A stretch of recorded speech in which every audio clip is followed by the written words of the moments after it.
Goodness, you know what it means when you see the eSTOL Robinson flying around.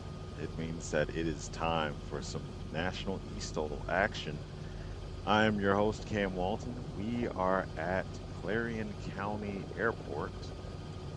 And if you're following along on your EFB, that is Kilo Alpha X-Ray Quebec.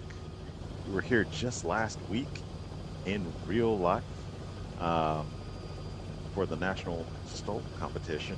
Me and Ryan on the mic, and we had a great time. The weather was okay-ish, maybe. It was really cold, and if you watch the broadcast, I am bundled up like in a hoodie and a jacket supplied by Brown Dog. Thank you, Brown Dog, for keeping me warm, and gloves supplied by Chris Williams on the camera crew. So it was super cold, but right now, if we're looking at, actually, we're going to go 10 miles. We're going to go close with the weather, and the weather, the Nan Grove Regional, which is nearby, is winds out of the 210 at 9 to 21 knots, 10 miles visibility, overcast 3,400. The altimeter is 29.99, and the weather, or the temperature is 19 degrees Celsius, which I don't understand. I only understand freedom units, so unfortunately I can't tell you what that is in Fahrenheit. But we are warmish, we'll say that. So welcome.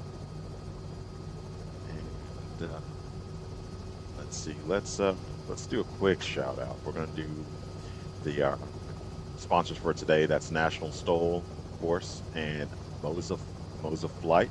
So thank you for them for providing us the ability to be here today. And then today's supporters are viewers like you, of course. We've got our aviation geeks, of course, and all the amazing volunteers that help us organize and create these events. So the video feed that you're seeing right now with the National eSTOL helicopter, that is not that's not automated at all. That is someone flying.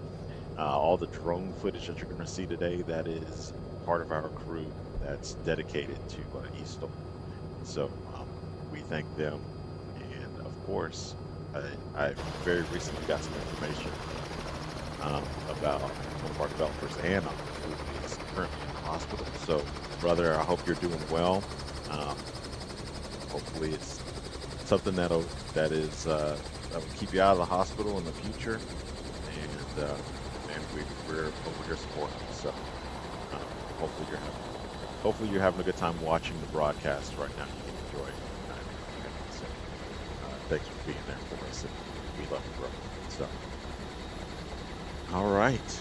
Now that we have all of that out of the way, I'm excited. Hopefully, y'all are excited. It's time for some national news. So, see if I can sneak off into the chat quick. Get started with our touring class here.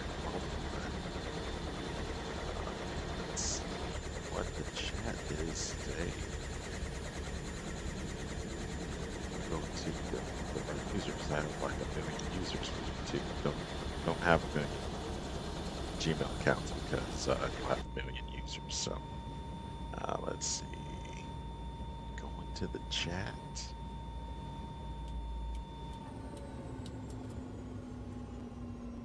As we have that lovely shutdown audio coming from our Robinson that you can hear because I can hear it. There's Chris Kanata. Met him last week. That was super awesome. What's up, dude? He drove 4 hours to come see some National Stole action, so very happy for that. Aerocraft eSTOL. Sorry to miss today. Good luck, everyone. It's okay, bro. Or sis. It's okay. We're glad to have you in the chat. That's good enough. MP Troll always showing up for the in real life and for the eSTOL competitions. What's up? Let's see. We got Husky Phil. I know who that is. What's up, Phil? Glad to see you. He was one of our competitors last week in real life. Now he's supporting eSTOL, so thanks, bro. Thanks for showing up. Vector 94, always in the chat. Yeah. He's telling 80K to bump my mic feed, so hopefully y'all can hear me. If you can't hear me, just let me know. Maybe it's a deal on my end. I finally got the green screen working for me, so I'm not looking like a loser with a green screen behind me and nothing on it. All right.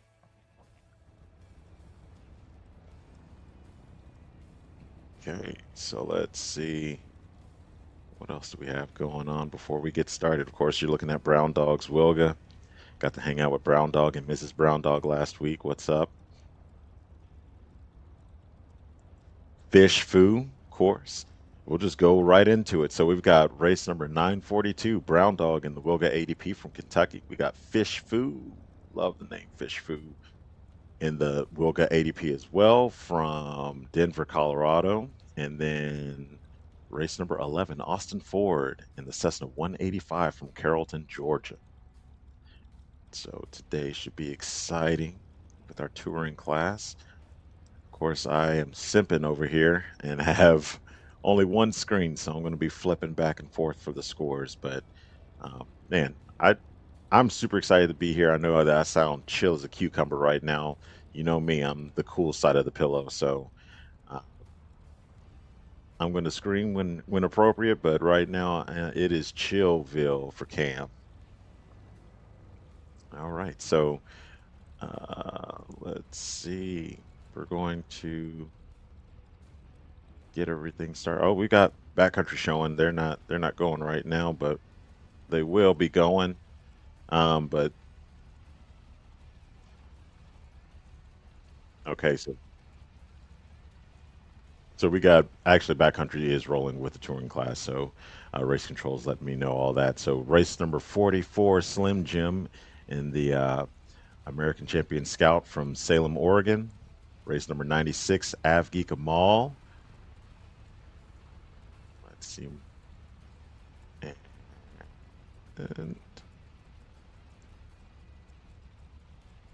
And Avgeek's from Bartow, Florida.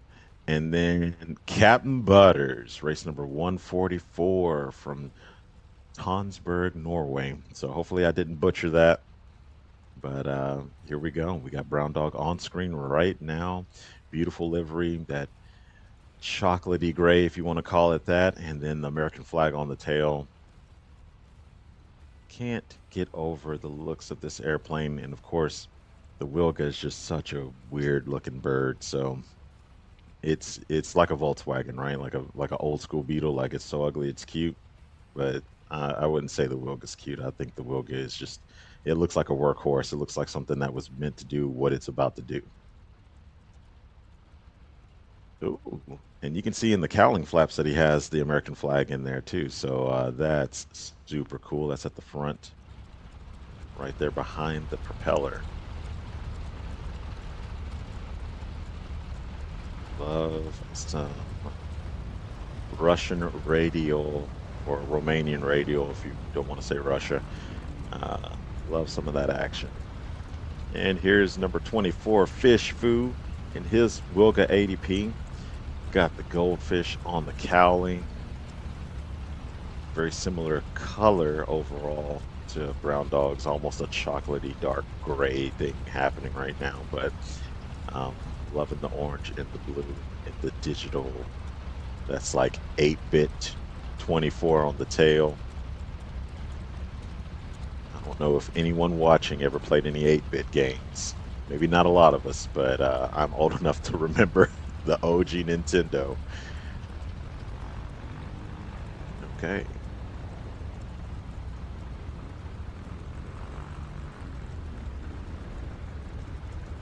And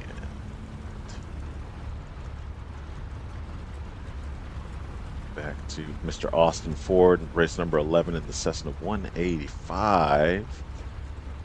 Cool fact, you can tell 180s and 185s apart from each other from how large the dorsal is on the tail. So right now you're seeing just, it looks like a huge tail. But if you look at a 180, that the forward part of the tail is a little bit smaller. So in real life, that's how you're able to tell the 185s from the 180s. All super awesome airplanes, meant to bring you and the family and the whole kitchen sink into the backcountry. So absolutely awesome to see that here. And then we've got the American Champion Scout from Slim Jim. Awesome airplane, another essential backcountry aircraft. It is like the great grandson of my airplane, my Aranca Champ.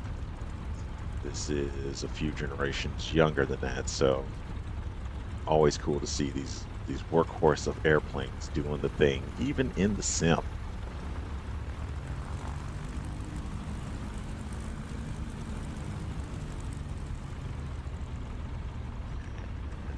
Next up, we've got Avgeek Amal in the Maul M7, another quintessential. All these airplanes are really quintessential backcountry aircraft, but you know, you might be used to seeing a Maul as a tailwheel aircraft. They did come with nose wheels, so you know, if you don't have your tailwheel endorsement, you can get into the backcountry with a what my best friend calls a noser.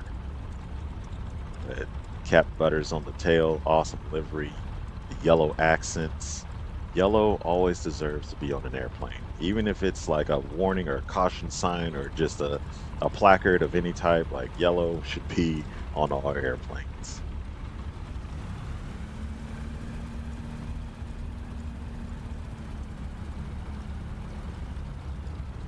Okay, looks like we're getting geared up for the first takeoff. Yeah. And so before we get into the competition, we're going to kick it over to the What is Stole video, so you know exactly what you're looking at.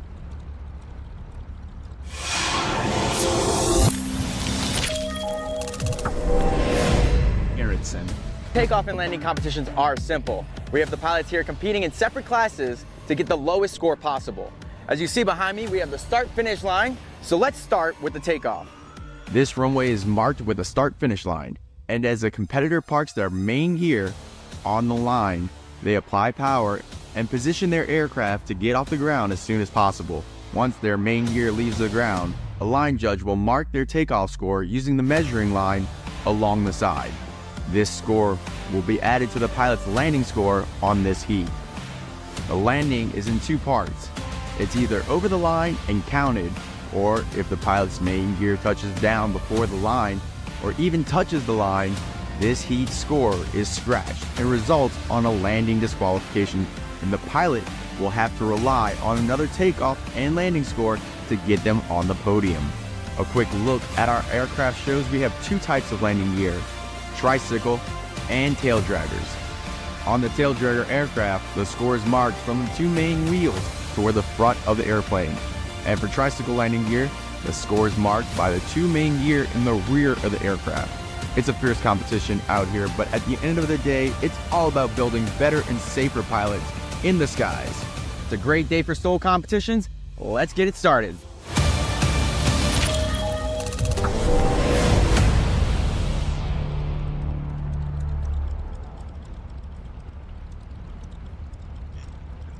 Thanks, Reese Dockhand, for that explanation of what you're about to see and the reason why we are here. So, if you didn't catch it, we'll be talking about it all, throughout the episode or throughout the broadcast. So, if you missed out, don't worry. Keep you abreast of the situation. And there's our crowd line with the Mosa Flight banner, National STOL banner, the Appalachian Mountain STOL billboard behind, and then of course the merch booth, which I don't see Karen out there right now, but hopefully she's out selling t-shirts. Soon to be Jeff out there joining her. We'll have a good time doing all that. There is the man himself, Mr. Brown Dog, on the line. I might be a little biased because he's on the National STOL crew, so I get to see him every competition. At least this year we're going to see him every competition. It's going to be a fantabulous time with him and Mrs. Brown Dog on tour with the series, if you will. So, and of course ADK is in the background. He's not to be seen, maybe not to be heard, but he's there. So we're just waiting on that green flag to get us started.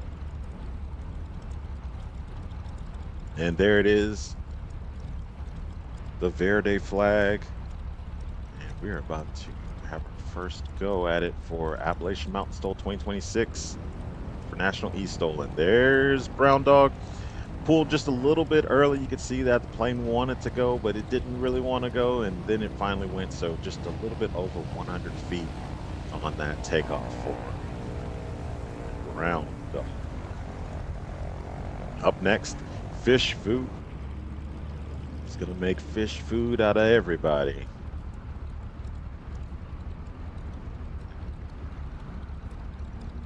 Getting our scores in. While fish food is on the takeoff roll, that was just a little bit over 100 feet as well.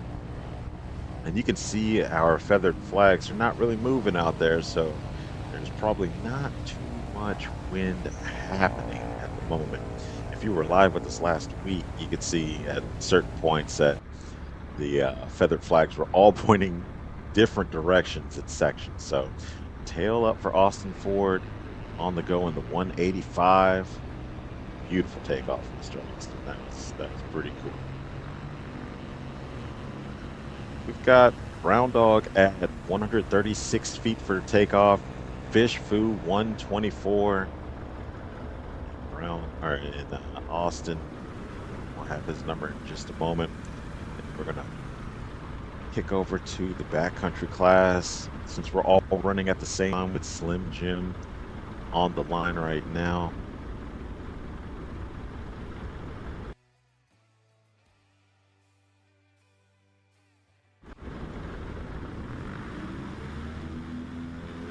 Okay, and he's on the go. My internet must be doing funky things because it was just a little slow for me. Being able to hear the actual sounds of an American Champion Scout is pretty cool. Okay, so Austin Ford's takeoff was 138. And Slim Jim's takeoff was 428. We have Captain Butters on the takeoff roll right now. Good midfield takeoff. I'm willing to bet there's not a lot of wind going on right now out in the field. So these takeoff rolls are going to be just a little longer than what we're used to seeing. So that's not anything that the pilots can control. This is actual live weather coming from Clarion County Airport in Shippensville, Pennsylvania, where we were last week in real life. All right, and Brown Dog's on final right now. You can see that gangly gear hanging down beneath the Wilga ADP. We'll probably see those flaps come out in just a moment. He's taking the low approach, so we'll have to introduce just a little bit of power. Yep, there's the flaps. Nose is coming up. Ooh, that was great over the line, at least from my vantage point. Probably gave up just half a distance of the Wilga's fuselage, so he's going to get it dialed in, get it closer to the line, get it as close as he can to shorten that distance. Let's see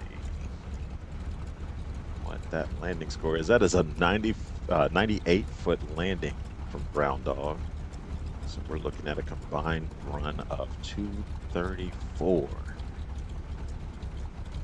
Fish Foo is doing the same thing as Brown Dog. He is keeping it low. He's going to pop those flaps as well here in a moment. We'll see that nose come up just a little bit more introduction of power to keep him from dropping. And there he goes, doing the old chop, plop, and drop it right over the line. Be just a little bit over getting close to 200 feet on that landing. So that's going to be a 184 on the landing for a combined total of 308 for Fish Food. Love that shot of Austin Ford and Slim Jim in the background. I wonder if there's going to be a go-around situation for Slim Jim. We'll see here in just a moment. Here comes the flaps. That nose coming high. It's going to modulate the throttle. Ooh, I don't know if that was a scratch or not. We're about to find out. Get the camera back. All right, so we did have a go around for Slim Jim. He's going to overfly the field real quick, get back in the pattern. And Austin Ford's landing was called good, so he made it over the line. He did not touch ahead of the line, and that was a 151-foot landing paired with a 138-foot takeoff for him. Combined total of 289. It's going to put him in second place in the touring class.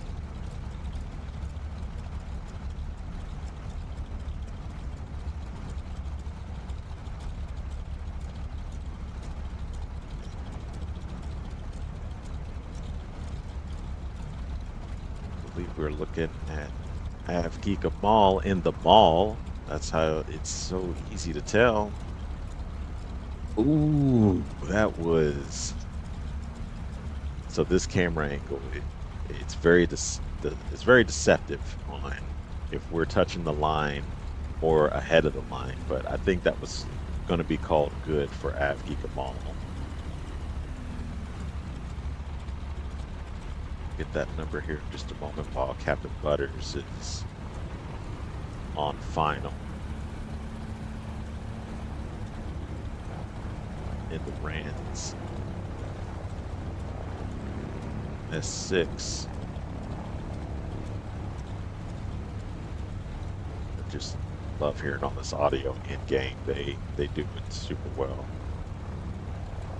Oh, actually, that is Slim Jim in the Scout, and that's going to be a scratch. So he landed ahead of the line, which, so you might have seen the video, the What Is Stole video. I mean, what we're really trying to portray right now is what happens in the backcountry, especially if you're landing at a sandbar or a gravel bar on your local river or lake or wherever there would be a sandbar, gravel bar. But you cross the line, you've made it. You're about to go camping, you're about to go hang out with your buddies, like it's going to be a good time, the sun's shining, everything's good. You land ahead of the line, and you're landing in the water. Probably fairly deep water in a situation where the aircraft wouldn't really like it too much. It might need a little bit of recovery. So we don't want to touch the line and we don't want to land ahead of the line. All right, so we got Brown Dog on the line right now.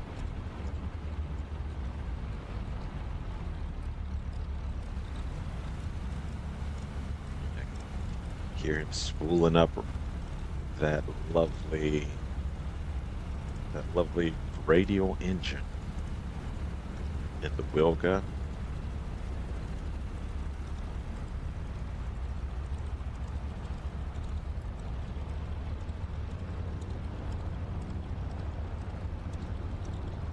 Just waiting for everybody to taxi back, and then he will be released into the wild.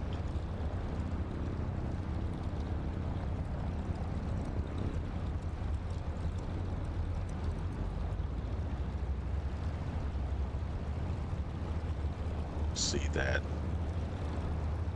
AI-14 engine spool up with the 9 cylinders.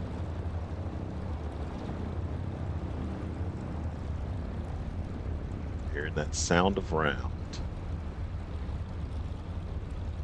Okay.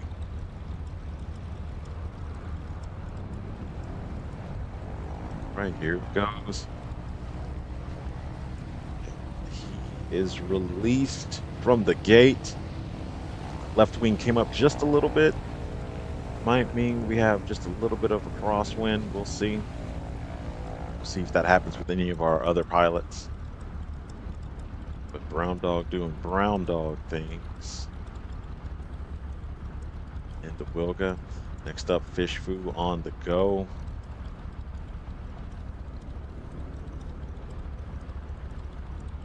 Good midfield takeoff.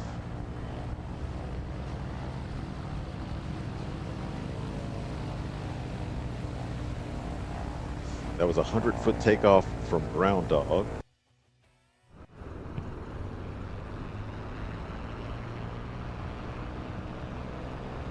Right, Austin Ford released in the 185.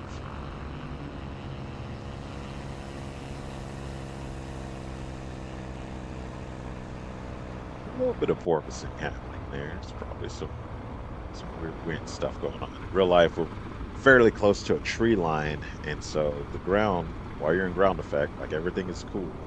And then as soon as you go above the tree line, winds get a little swirly. So 124-foot takeoff from Fish Food will get Austin Ford's number here in just a moment. As Slim Jim is on the go. And yeah, you can see that left wing lifting up just a little bit. So I'm going to say that they are experiencing a left crosswind. It might be direct. Once again, we don't really have any weather on the field, so we're having to rely on local airports for the weather. In real life, we did have a weather station out on the field, so we could get up-to-date information. And Ryan and I were having a great time looking at the winds changing and shifting, and the wind speeds changing with them. So, Captain Butters showing us what the Rands can do.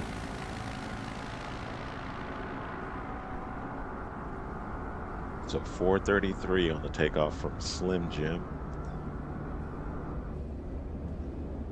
And Captain Butters takeoff. We're going to get in just a moment.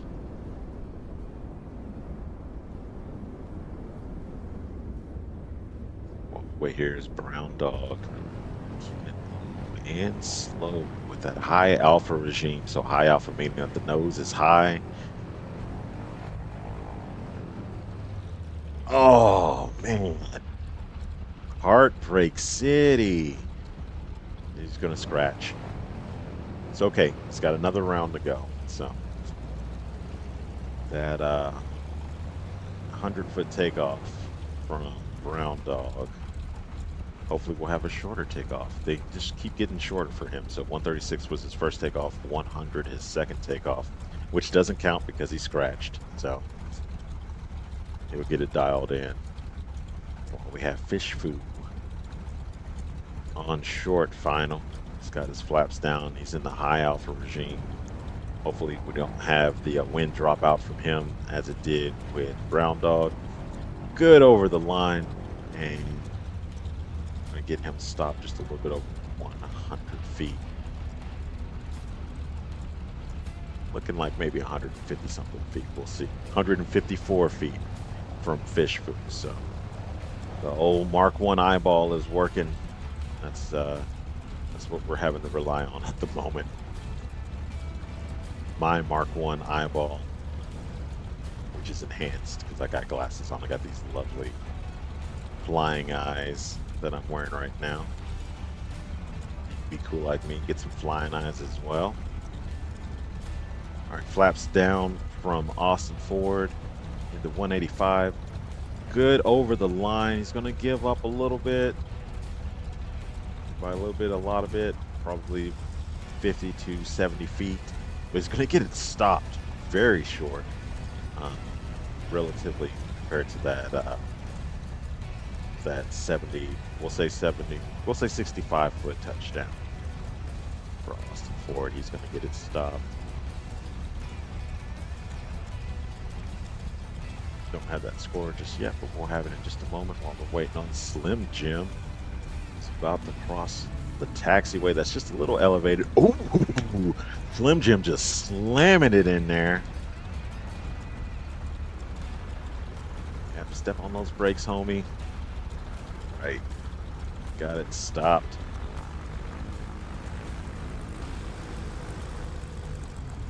Let's see if I'm cool enough to figure out how many G's he pulled on that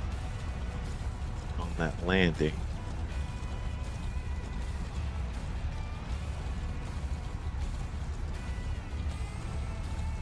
I'll figure that out in just a moment.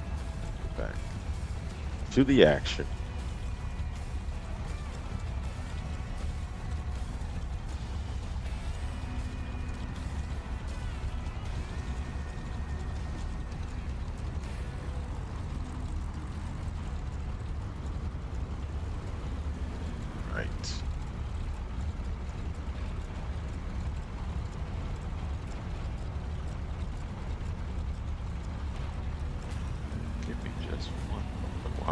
Situated here. I got too many windows open. It's finally caught up with me. There we go. All right, so this is round number 3, the last round for all of our pilots.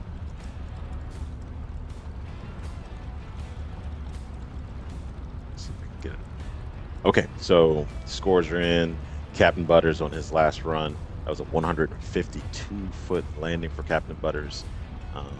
That is going to help his score with that 124-foot takeoff. So his shortest, 276, which puts him in first place and in the backcountry class. And then Slim Jim, the 676, as we hear that lovely sound of Brown from Brown Dog.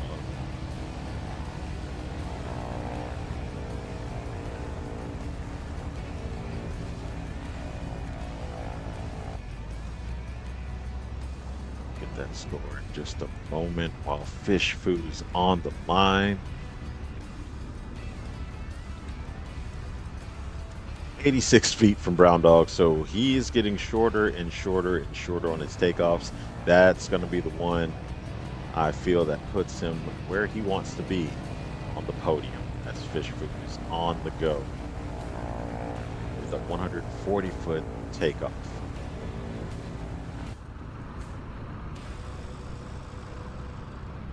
Right, Austin Ford, 185, probably going to give us his shortest takeoff of the day as well. His numbers were getting shorter. Fish Food was staying very consistent. Ooh, little bouncy there.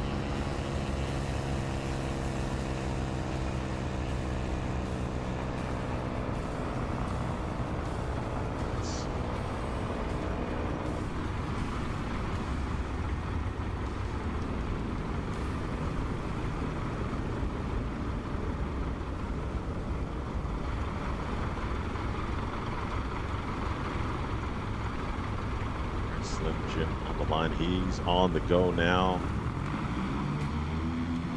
Getting that directional control, you can see him. You can see that nose kind of wavering to the left and right just a little bit. So he's experiencing some crosswind action. But he's a pro. He's been with us for a little bit, so he's going to keep that nose straight down on the runway. Austin Ford's takeoff was 123 feet.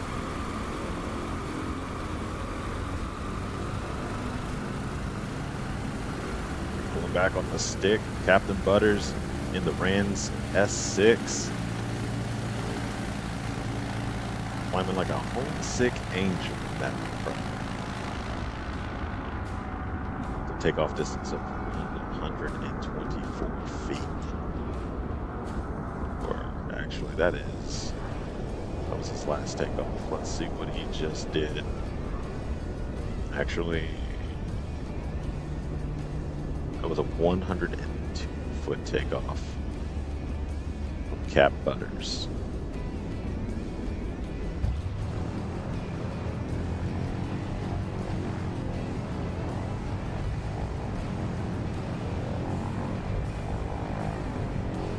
All right, Brown Dog. Whoa. That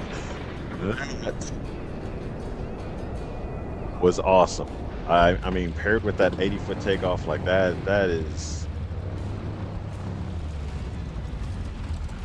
that's going to be a fantastic score. Actually, 86-foot takeoff. So 53 feet for Brown Dog on that landing. That's going to be his shortest of the day. Combined total of 139 feet.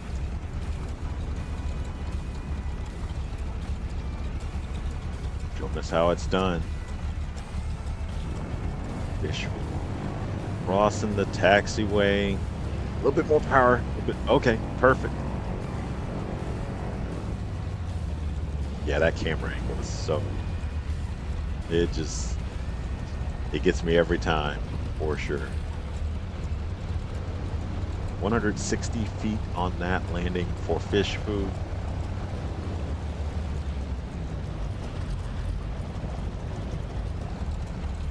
Austin Ford on final.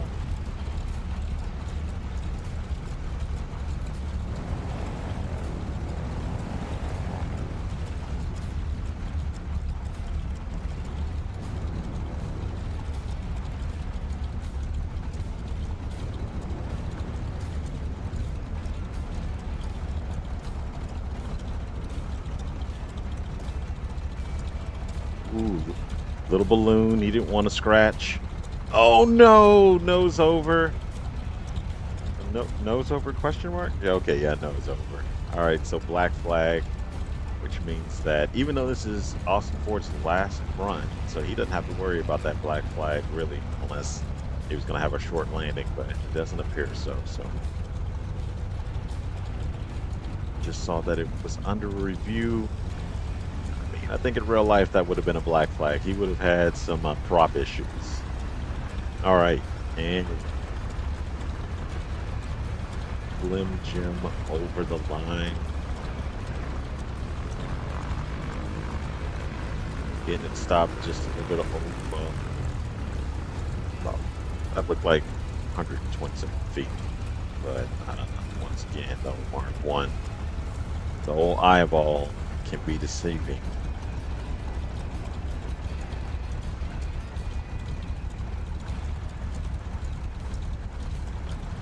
Captain Butters.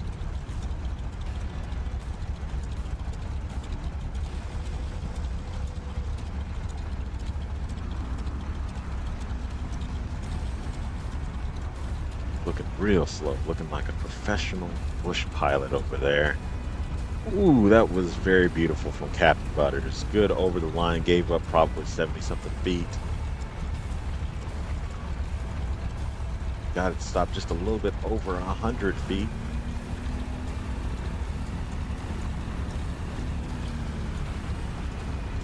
Get that number in just a moment. 108 for Captain Butters paired with a 102 landing. That's going to be his shortest of the day. That's 210 combined. And that is gonna be it for the touring and the backcountry class. We'll have the recap in just a moment. Very happy to be here discussing all of this with you, officiating all of the takeoffs and landings for National eSTOL today. And here we go. In the touring class, we've got first place, Brown Dog, with a combined total of 139. Third place is going to be, let's see, might have a little bit of an issue with the scoring right now. Right now, I am seeing what you're seeing. Third place, Fish Food, with a combined total of 278. Might be second place. We'll see what happens.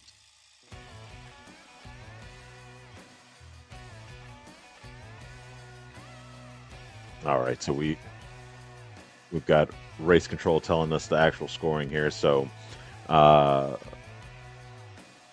first place, Brown Dog, 139. Second place, Austin Ford, 274. That's what's up. He's in that with Cessna 185. And then in third place, the score of 278 is Fish Food. And then in the backcountry class, we've got first place, Captain Butters, with a combined total of 210. And second place, Slim Jim, with a combined total of 676.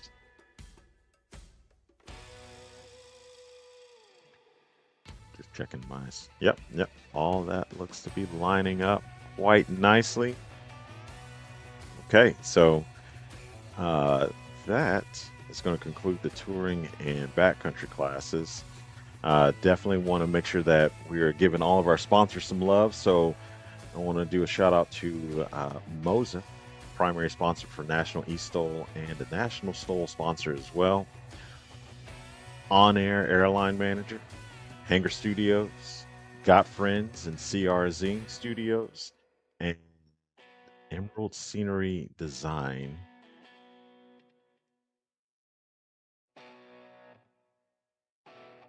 And of course, you can buy cool merch. We may be virtual right now, but you can go to nationalstol.com/merch, looks like. Or at least go to the merch store at nationalstol.com.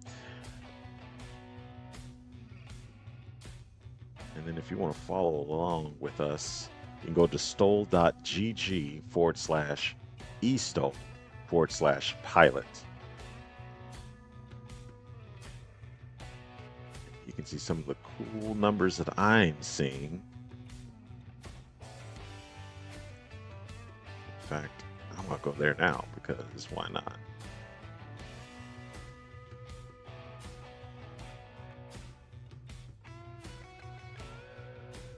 So it's stol.gg.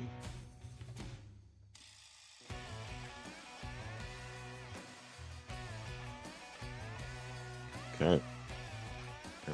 And while you're doing that, while we're all doing this, we're gonna get geared up for the sport class.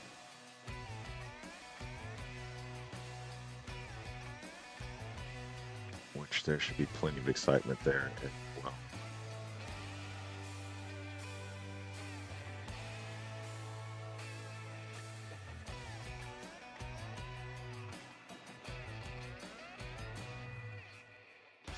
Yeah, so while we're waiting, let's talk about what happened last week in real life. So a ton of excitement in real life last week at Shippensville at Clarion County Airport. Of course, you know, one of the joys of having the competition right there in your face is we get to do a little bit different things here and there. So one of those things being the paper airplane competition, which was fantastic because there was all kinds of kids that showed up to take their hand in the paper airplane competition, including some big kids, which comprised of our pilots. So they did some cool things. There was some cool engineering out there, and that's always a great thing. So whenever you come out to a National STOL event, even even if you're a big kid at heart. You know, you can go ahead and participate in the paper airplane competition. And here we go. Getting ready for the sport class. We've got race number 28, MP Troll in the Aeroprac A32 Vixen. It's playing in Australia on the Xbox.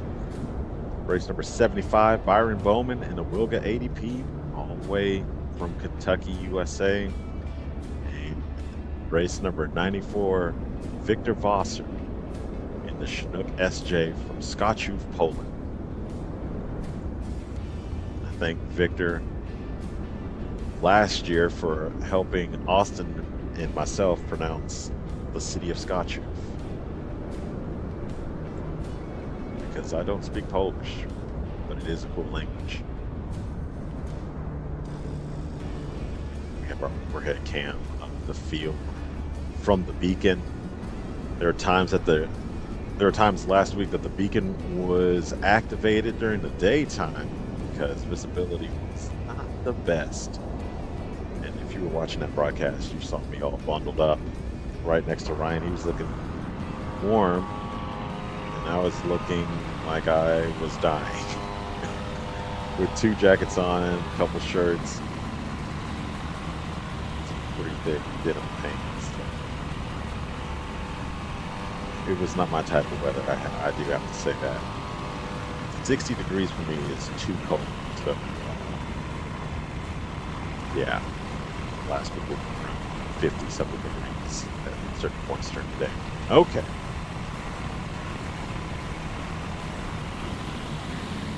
Getting back into the game here.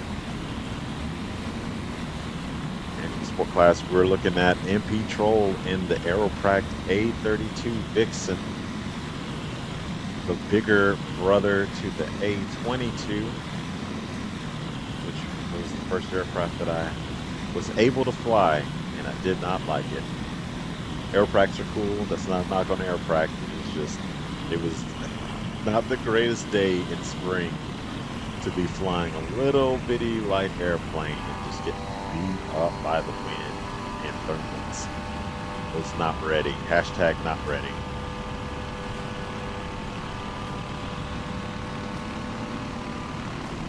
And Byron Bowman, I said he was in a Wilga, I was lying. He's in a Minimax 1500R. Lovely, super old school German livery. Minimax cool airplane. Look at that, he's got smoke on board. His airplane's okay, I promise. It's just got smoke.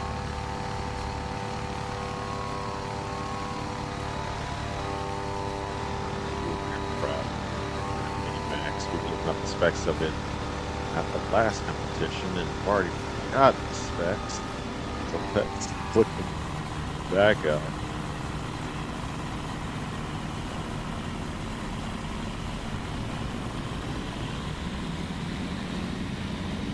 With the 40 horsepower 2-cylinder engine.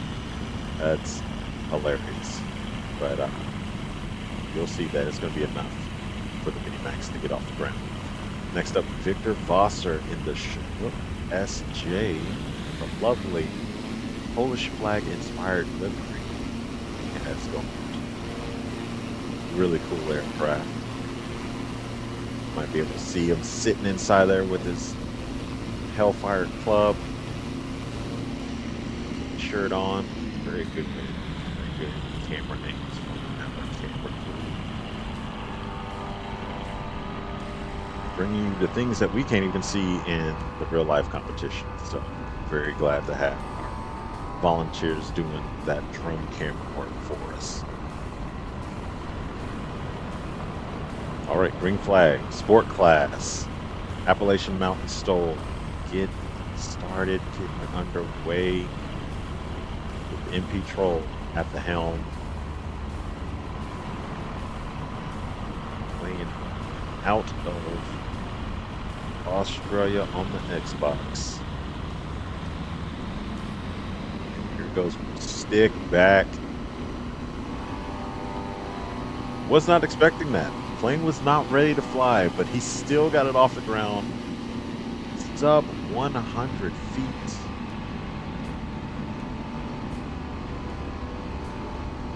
working magic in the A32 fix.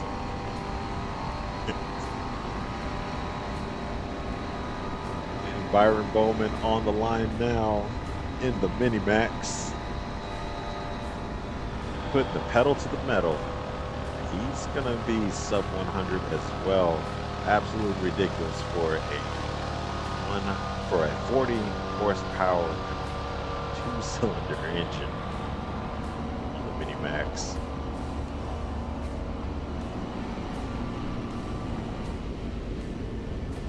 And in the 2-place Chinook, Victor Vosser getting ready.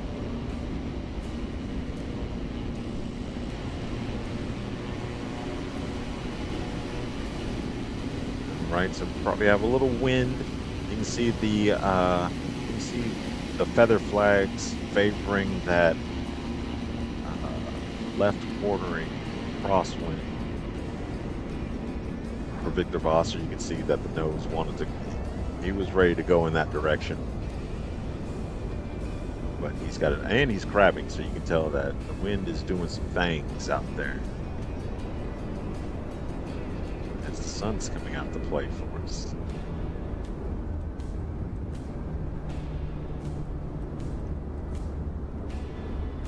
Okay. Should have an MP Troll on final here in just a moment. And in the Aeropract, bigger brother to the A22. We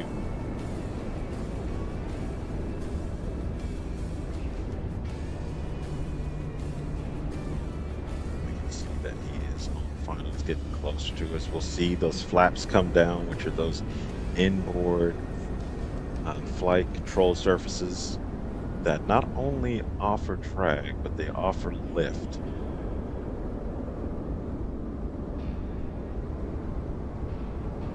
So at the same time that he's slowing down, he's going to get a little lift action from them. Hoping that he does not touch down before the line. A little burst of power, help him balloon over that taxiway. And he's going to be good on that landing. And whew, man, those brakes are working in the Aeropract. Good job, MP Troll.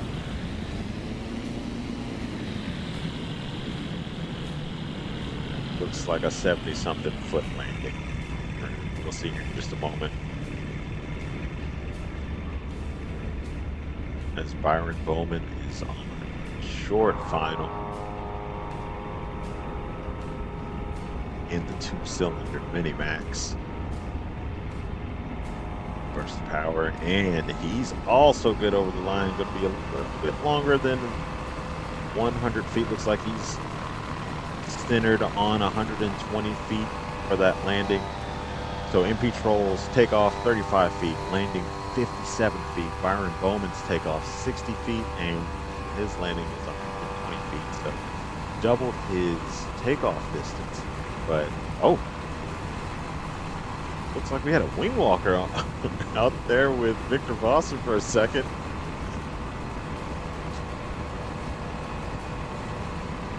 The power, he's gonna drop it in. Oh man. Oh, is that a nose over? Oh no, Victor, man. Oh. So that disqualifies Victor for the rest of the competition, which is super sad. I wasn't ready for that.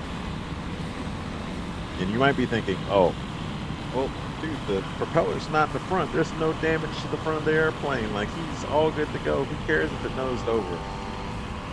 The Chinook actually has a pitot, the pitot tube for the Chinook is actually in the front of the airplane. So, I mean, I'm pretty sure just as a general rule of thumb, if you have a nose over, regardless if you're a pusher or not, it's damage to the airplane. But for the Chinook, there's a pitot in the front of the airplane, so that definitely just got smashed, so he doesn't have any airspeed indication. He's safe flying, so he's gonna have to taxi back to the barn, and I hate that for Victor Vosser. He's one of my favorites out here on the competition circuit. Okay, back to MP Troll for his second run. So now it's down to MP Troll and Byron Bowman. Released the Aeroprac Beast.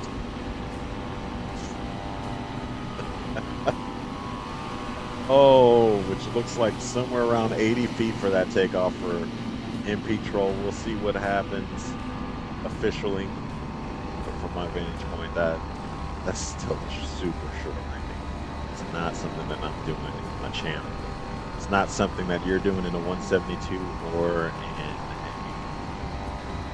Cherokee. Doesn't matter if it is a 180 or not.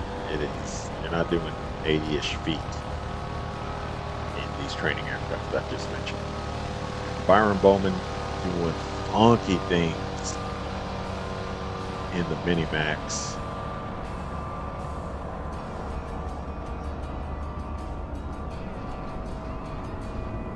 I do have to say that it is a super cool and unique airplane. That Minimax. I like how the wing struts. It's a mid-wing, but the wing struts are still below the wing. And so we've got 51 feet on that takeoff for Byron Bowman. Craziness. That's way to honor the takeoff score from MP Troll. They're going to whip it around the pattern to get back to us. Let's see. MP Troll coming to frame in just a moment. It's probably on downwind, making that base leg turn. That's right downwind, right base leg turn for final. There's no right or left final. And there he is, making that right base final turn. Out there near the pylon. You can see way out there amongst the tree line.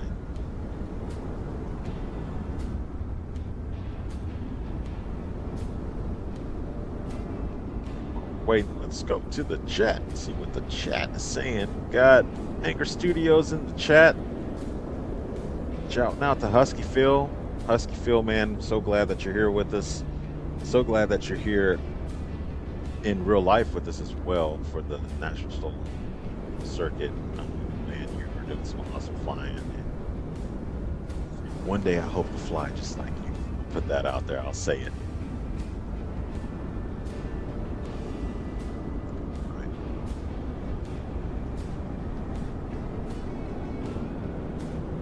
Yeah. McAlene. Oh, hold on. We'll do that shot in just a moment. Here we go with MP Troll. Looks like he stopped just a little bit over 50 something feet. Get that official number here in just a moment. Always rely on MP Troll to do funky things with an airplane. Give us some short takeoffs and landings. But McAlene, yeah. Ryan does need to join us at one point in time. I know he is doing his real big boy job right now. Oh no, Byron Bowman.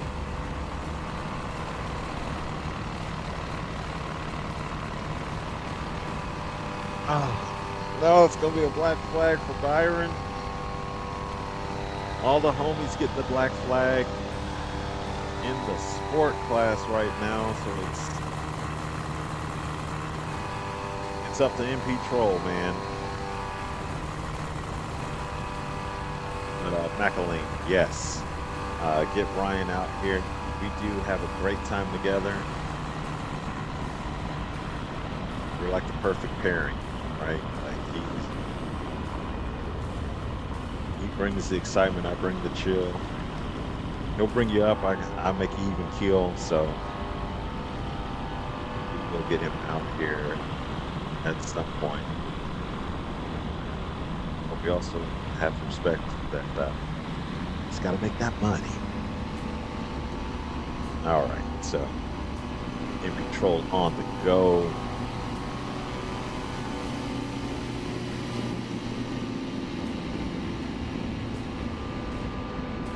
Looking good. Making the Vixen look great out there.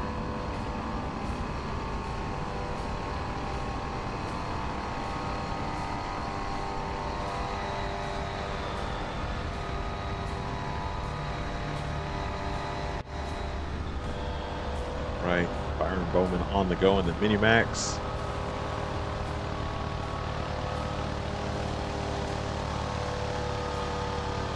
I might have missed something. Yeah, so Byron had that black flag, which means that no more.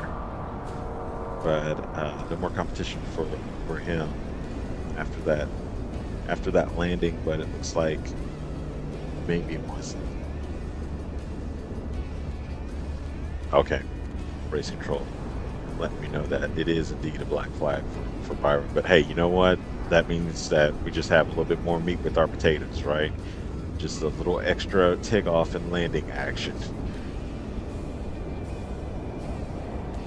But right now, MP Troll is 64-foot takeoff, so he's actually been getting a little bit longer with his takeoffs. The winds might be doing some funky things out there, you know, dropping out. We actually saw that last week. There were a couple times where there was no wind. And if you're not familiar with airplanes, they like wind on the nose. That's what gives us our short takeoffs and our short landings. But that 51-foot takeoff from Byron just a moment ago, super cool. He's keeping it pretty consistent with the takeoffs. First takeoff was 60 feet. Second takeoff was 51 feet. And his third was 51 feet as well.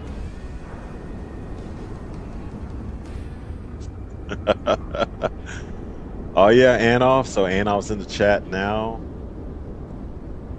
giving some love to MP Troll, saying, "Did I just turn on the stream to see another trolled victory?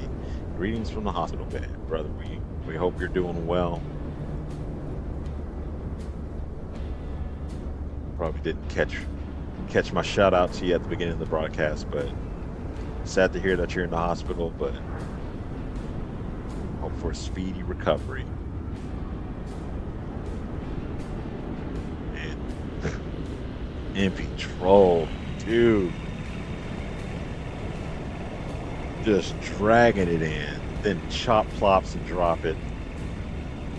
I mean, around the 20-foot mark, or at least that's what I'm going to call it. We'll get the official number here in just a moment, but Anoff is right. It is going to be a trolled victory as we have Byron Bowman on final with smoke on in the Minimax. And you can see the smoke billowing, so you know that he's going really slow. Oh, yeah. Good over the line.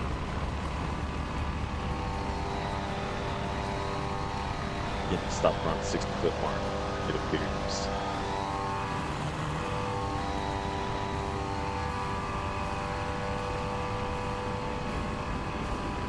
Just coming in. So yeah, Byron Bowman, that was a 61-foot takeoff, or landing, correction.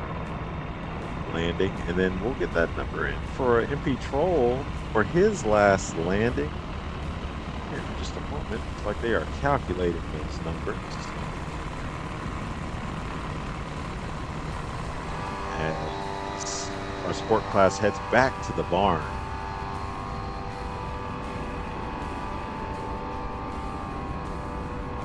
Get these results figured in just a moment.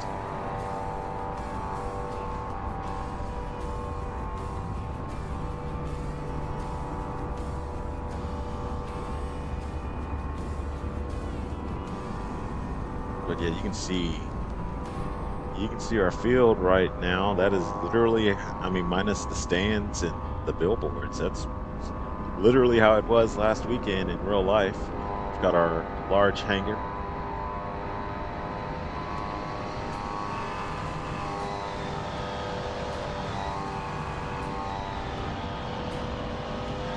Sorry for that interruption from me. Let's just get the scores from race control. So in first place with a combined total of 90 feet. That's fantastic. That's going to be MP Troll in the Aeropack 832 Vixen. And in second place, the combined total of 112 feet, which is still absolutely ridiculous. We are going to have Byron Bowman. Unfortunately, Victor Vosser had a nose over. Really didn't have an official score from him, so he was disqualified, unfortunately. So that's why I have not mentioned his name, but I mean, I think it's safe to say he was going to be in third place with what happened. Okay.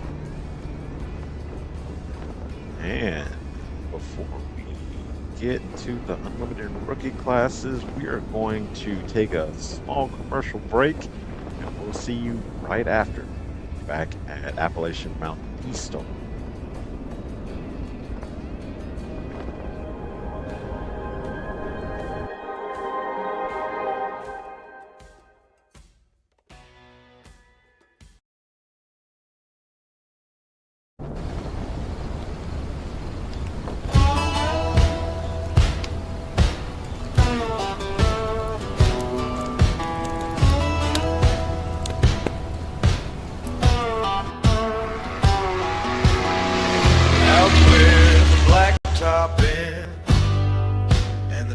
Begin, I roll the throttle back and breathe it in.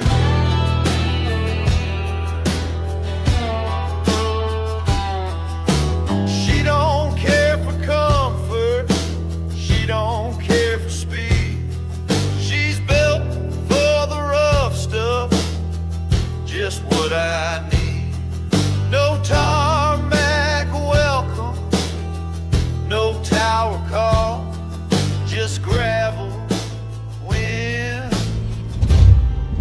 and mountains tall. Only an American champion scout can climb like a whisperland where no one can stand. She hauls my hopes, my gear, my plan through the clouds and over the land, yeah. Only an American champion scout can.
Welcome back, everyone. We are at Chippenville, Pennsylvania. Let's see, we are in Chippenville, Pennsylvania. My camera's decided to do crazy things, so give me one moment. We'll get that squared away. But if you're just joining us, this is National eSTOL. We're at Appalachian Mountain Stole. Having a great time. We've already done the touring and backcountry sport classes.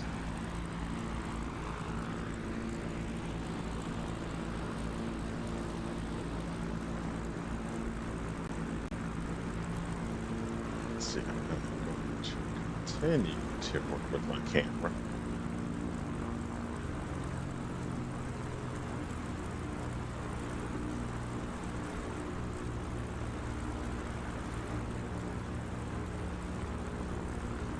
Okay. We'll get that figured out here in just a moment.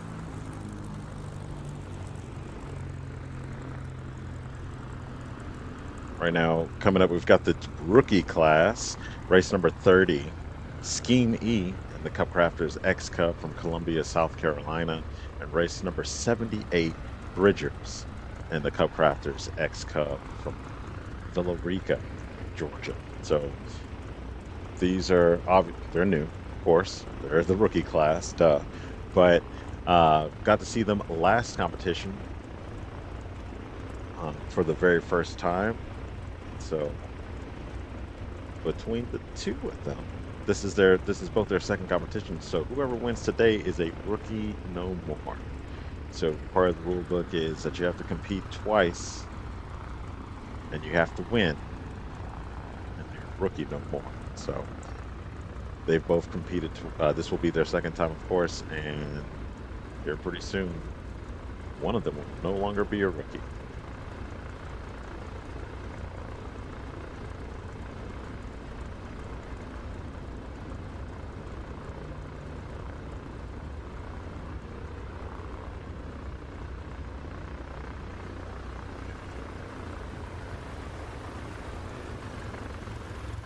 And here we go. Race number 30, Scheme E in the Cup Crafters X Cup. The National eSTOL Subdued livery. There's no color here, so that's why it's a little bit more subdued than normal. But it is a great livery. Love to see the checker flag on the tail and the shield mid fuselage with that classic X. I mean, I don't know if it's actually classic, but that modern X in the center of the fuselage. Next up, Bridgers, number 78.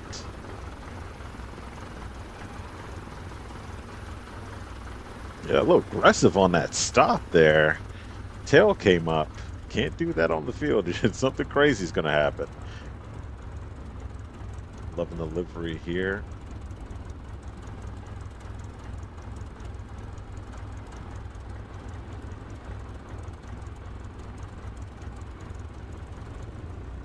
Trying to figure out which country's flag it may be, because there's a few.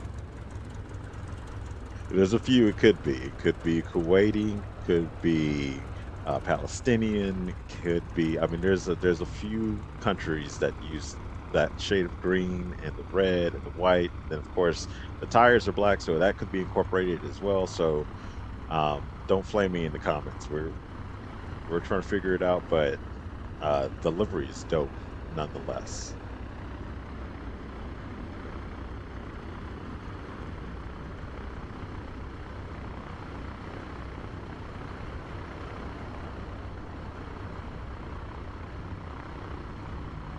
Right, got the green flag.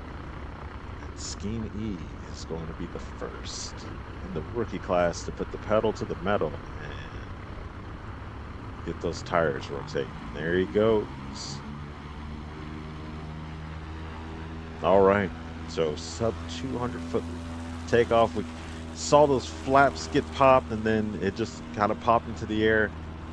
might have seen him pull the stick back, and it might have been just a little early for that initial pullback, but got it up sub 200, so we're going to take it. I think they're going to be happy with that score. Okay, I'm wrong. It's just a little over 200, so that's 206 for takeoff for Scheme E, as Bridgers is on the takeoff roll with a considerably shorter takeoff than Scheme E. Let's see what we've got.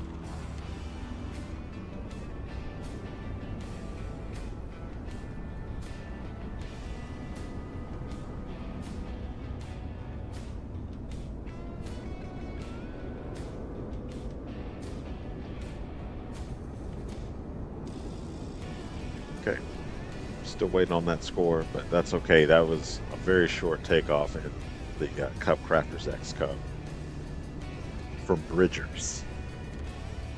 Right now we'll have Team E getting back on final.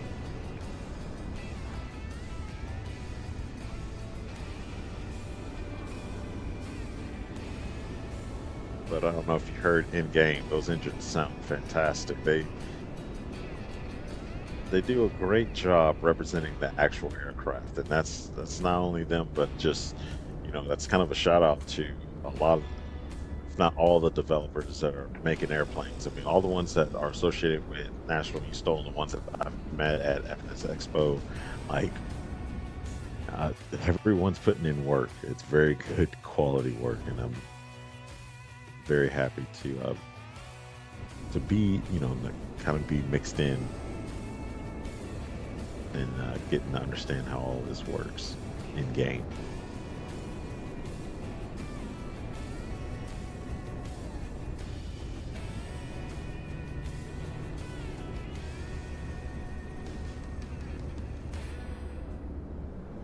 Yeah, right.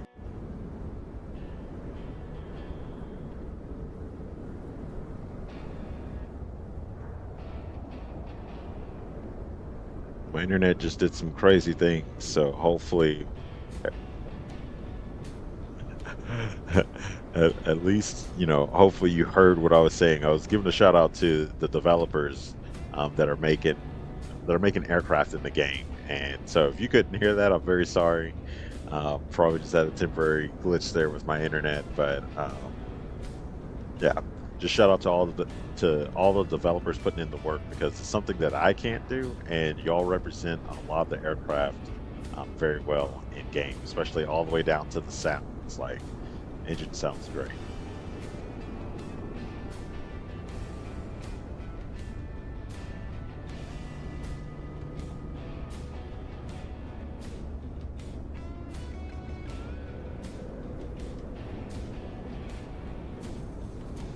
Right. Someone on base. I mean, I'm assuming it's Scheme E. Just the livery didn't look mostly dark for a second there.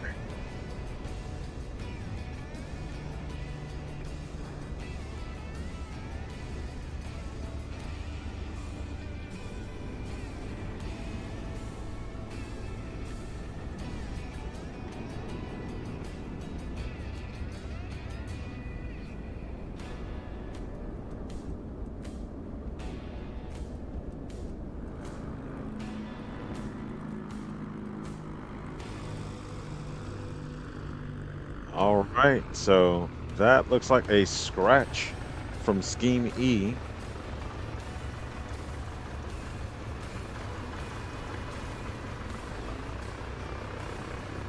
Which is absolutely no problem, and I'm commending everyone for being here, especially in the rookie classes.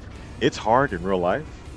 Like, you'll hear the pilots talk about it at National eSTOL, and commend the rookies for showing up in the first place, because it's not easy landing an airplane in front of thousands of people. I mean, there's people who are going to be watching the broadcast. There's people who are watching the broadcast along with the crowd. So, I mean, like, ultimately, there's a lot of eyes on you here.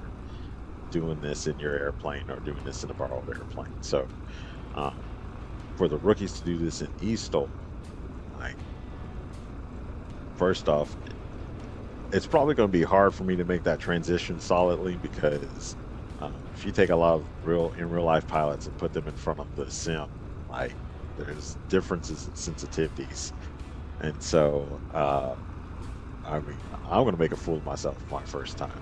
So for everyone to have this much talent to be able to do this as it's happening right now, because I would have probably crashed. I think there's a story out there about Kelly Qualls uh, being on with Kando, and he crashed a whole bunch. And Bridgers, that's a scratch as well. So we're gonna get them repositioned and ready to go on their next round.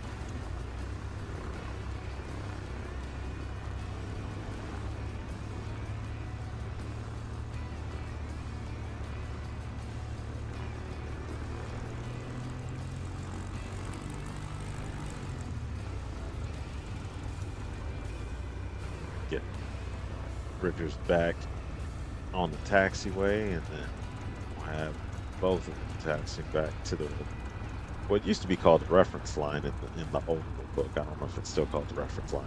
Like, and that's the National Stolen rule book. It's known as the reference line.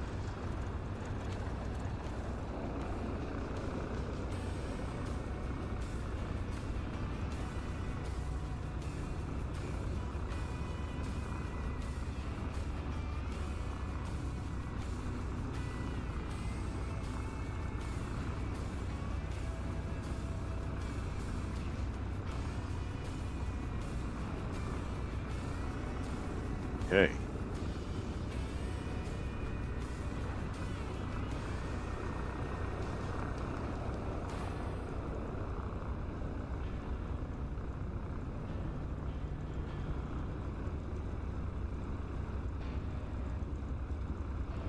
All right, now we've got Scheme E, excuse me.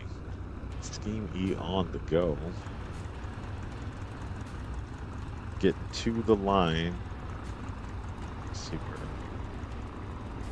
Bridgers is momentarily.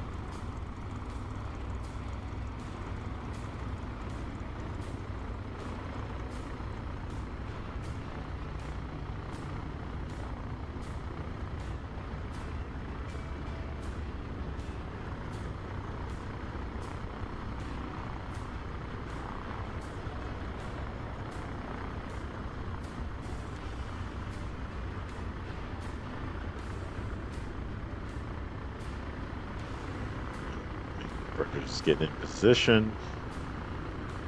We'll be back off to the races for their second round.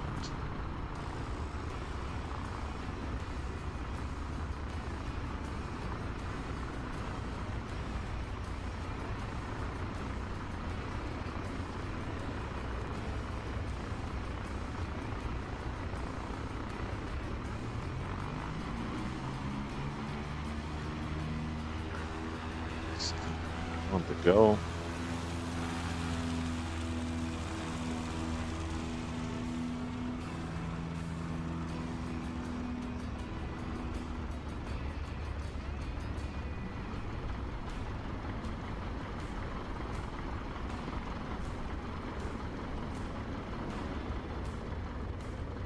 All right.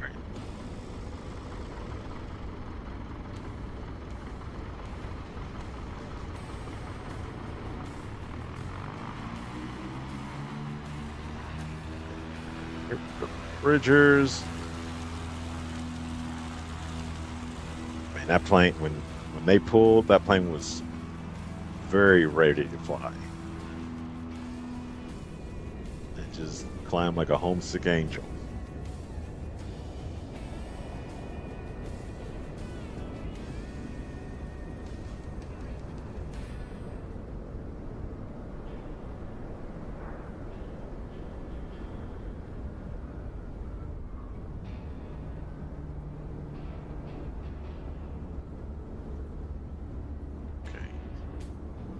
Scheme E out there on making that base leg turn, looks like.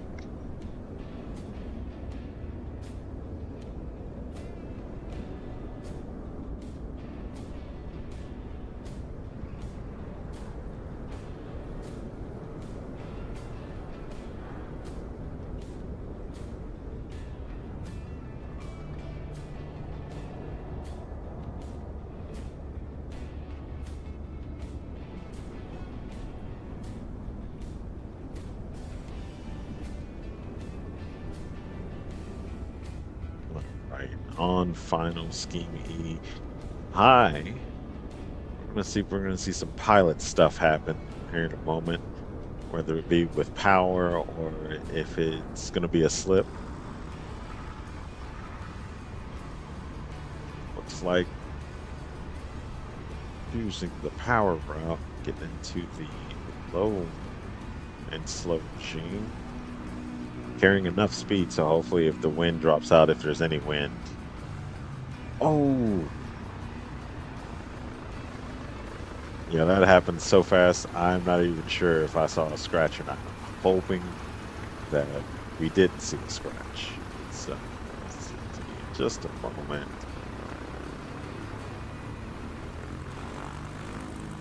Oh no! And it's called a scratch. Okay, so now Bridgers has a chance.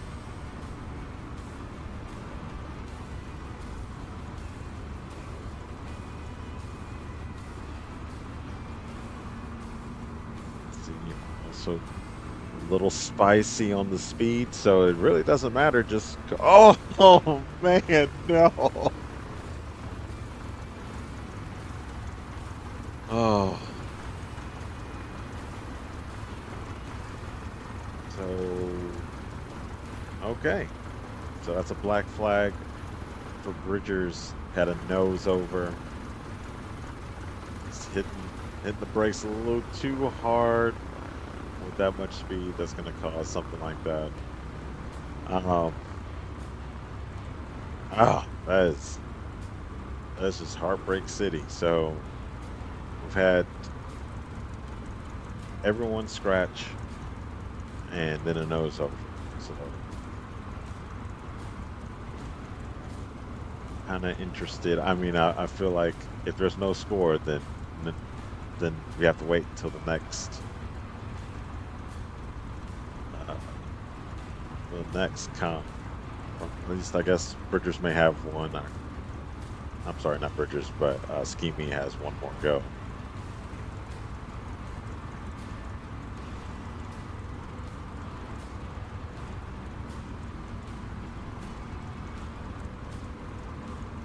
Okay, so Scheme E is gonna have another go.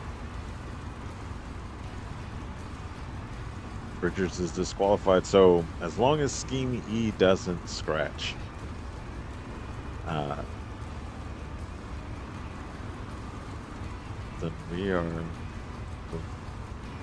Scheme E will no longer be a rookie.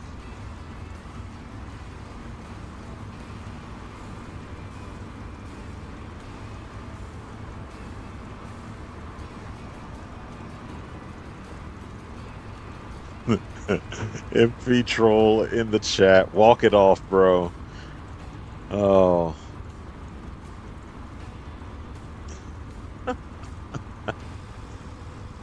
Macalame. Wave off Bridges. Y'all cut him some slack.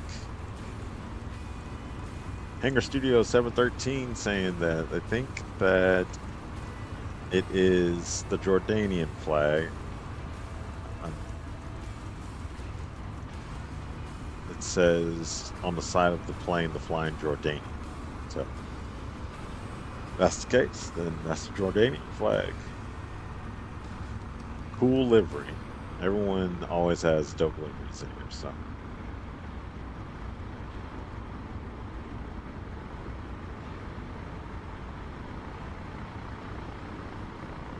It's all on you. you know,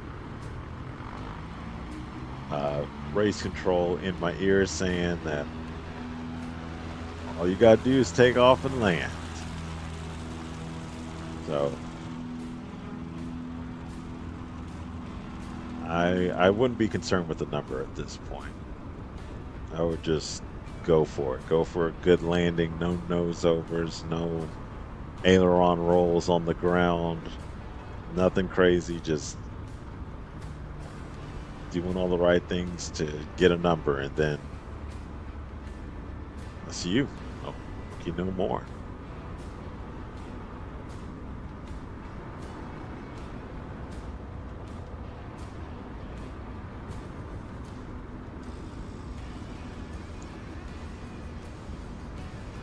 You know, this has been pretty exciting. I mean, like, you know, we got scratches and a nose over, and now it's just rest assured, like, you know,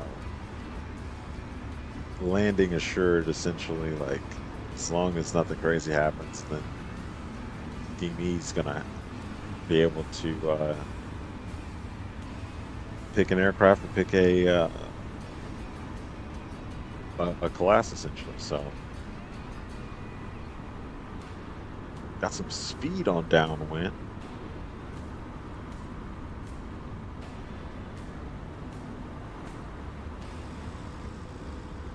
So they're going to make that right-hand turn for right base. Do fly some pretty standard landing pattern. So they're on the leg before the final leg, which is all obviously called final. So making that right-hand turn.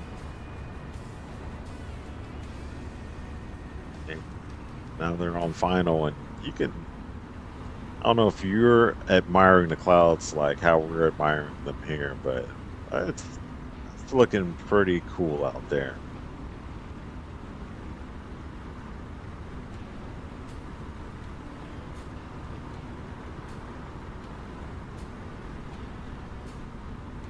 All right, Schemey getting slow, it appears. Slowly getting bigger out there, so what is about to happen?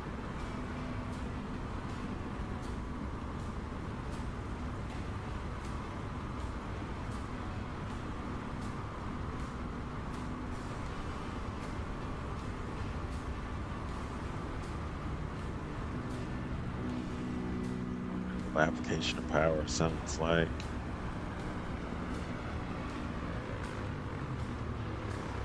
All right, awesome. Just get it stopped, no nose overs. Cool. So 83-foot takeoff paired with, let's see, what is that, sub 250? It's looking like. See for sure, but I'll put numbers for Scheme E on the board. And Scheme E will be up with you.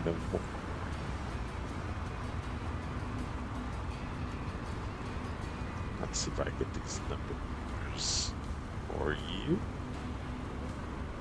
All right, yeah. So a sub 250-foot landing. That's 248. Combined total of 331. So give it up for Scheme E. And there we go. Scheme E. Combined total 331 in the rookie class, or rookie no more. Oh, wait. Maybe. Right? Did they win? We have to see who won last week. Okay, yeah. That's right, because it is two. You have to compete twice. And then you have to win once. For some reason, I was thinking you had to win twice. I don't listen to me. I know nothing. All right.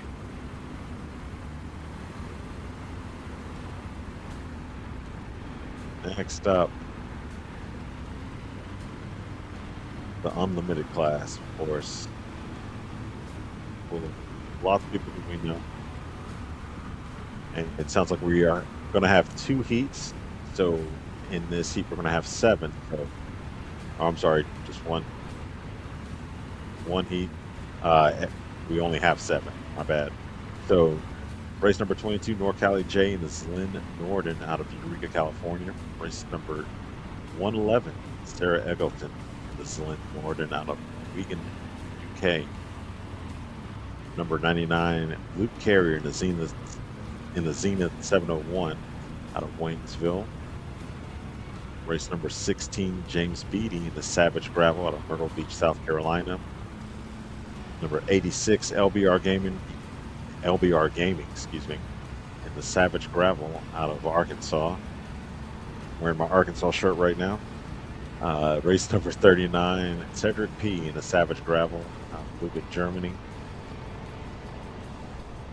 And then race number 121, Sub B out of Poplarville, Mississippi in the Savage Gravel. Of course, the unlimited class is going to be all your fire breathers, all the crazies, whatever you can muster. You should see some ridiculously short landings, especially out of this class. We're used to seeing NorCali J and Sub B just put out, I mean, like dumb numbers, absolutely ridiculous numbers. Luke Carrier, I mean, he's known for just coming out of nowhere and just winning. LBR Gaming's crazy as well. Shout out to him. He's in front of the monitor in Arkansas just like I am right now. And of course, James Beatty is playing with the Xbox. Things are just going to get super interesting. And on your screen, NorCali J in the Zlyn Norden. See all the competitions, for all the stickers from the competitions he's been at in the past on the cowling.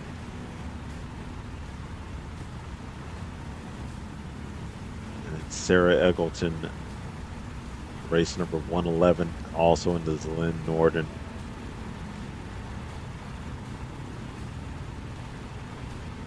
With Marvin Martian on the nose.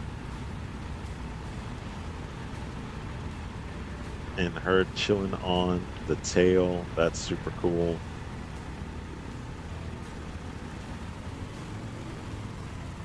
Zlyn Norden is, in real life, we've seen on the circuit, and it is absolutely a beast of an aircraft.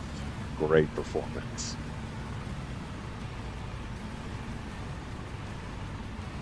And the Zenith 701. Awesome American flag livery on that bird.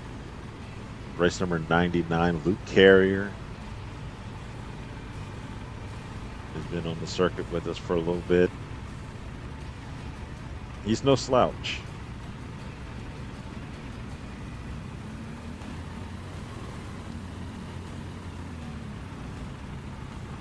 Race number 16, James Beatty in the Savage Gravel with the U.S. Coast Guard livery.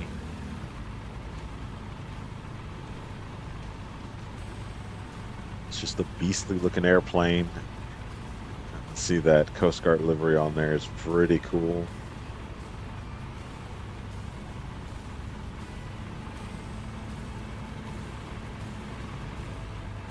Good looking bird.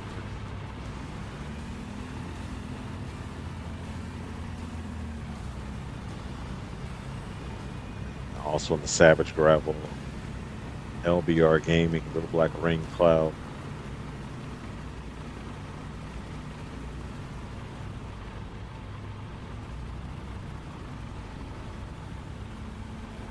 Got the Got Friends logo on the cowling. Got the Little Black Rain Cloud behind the number. The eSTOL logo. just all kinds of cool stuff happening. And also, I mean, you can't forget the livery. The livery is going to be the livery made famous by the uh, Gulf Racing. I want, if I remember correctly.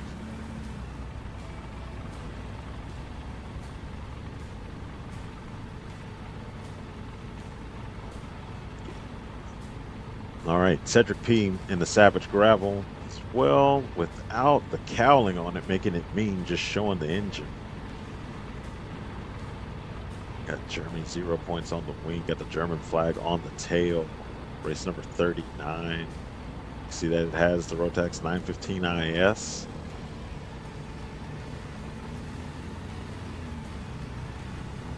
Then I don't know if I skipped over it or if he took it off, but it used to have the Brondo logo on there as well.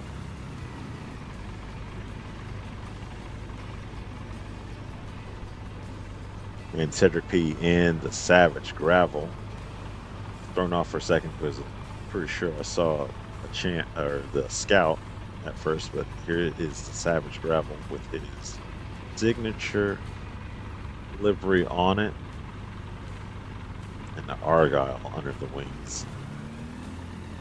Supreme.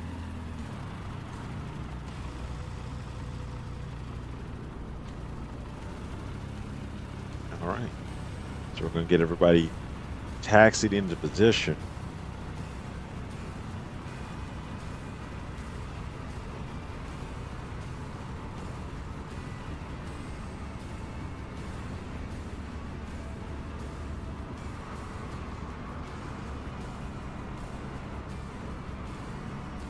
All right.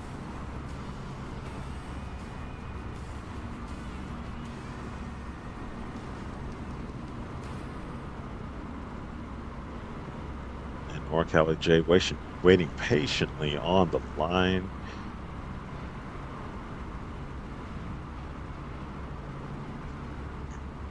Wagging his rudder. Waiting on that green flag, and we have it. It's about to make the Slim Order do what it does.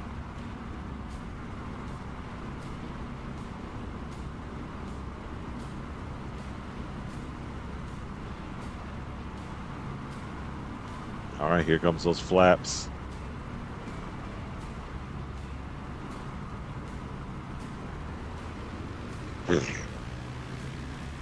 And we've said it before, asked the question many times, what is physics? And I don't know.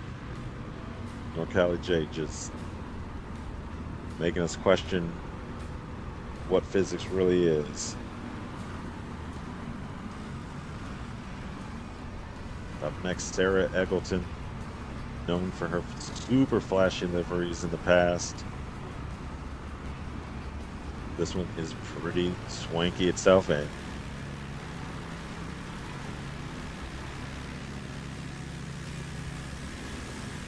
what looked like a sub 20-foot takeoff. Norcali J was like almost sub 10, like it just craziness.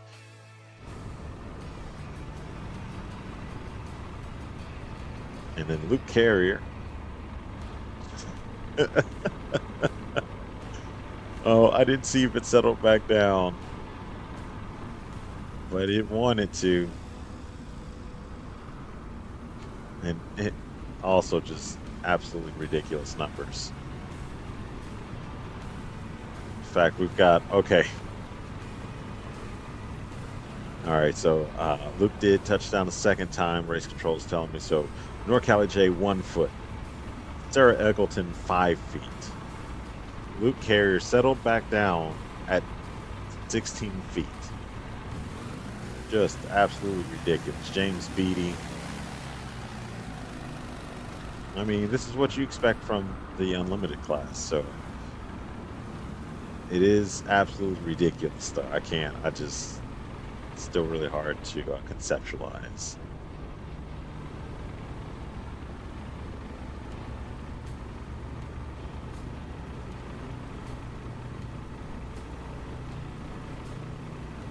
The black rain cloud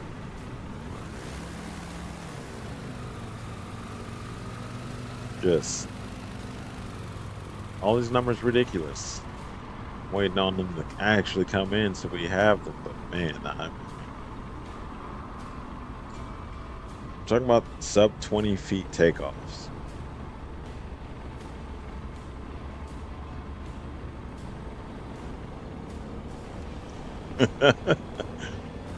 Cedric P. Just, I don't even know. I'm just along for the ride. I'm just watching.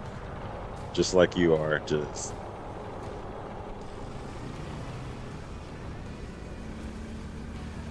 I need some water.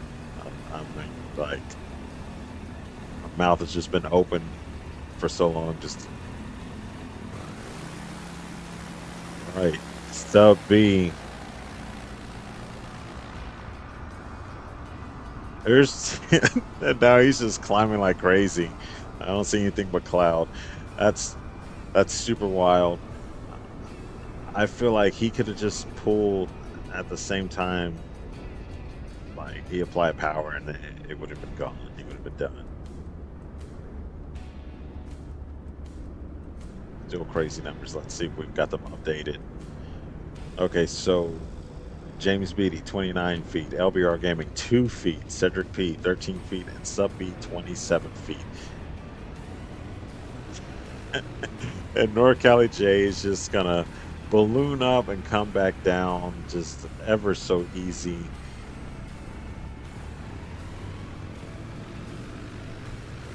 Just wild of 1 foot takeoff paired with a 42-foot landing, which I'm pretty sure the next landing's going to be even shorter. Let's hope for that. Sarah Eggleton. She's riding the wind at this point. Can get over that taxiway, give it just a little burst of power. Oh, yeah. Expertly done.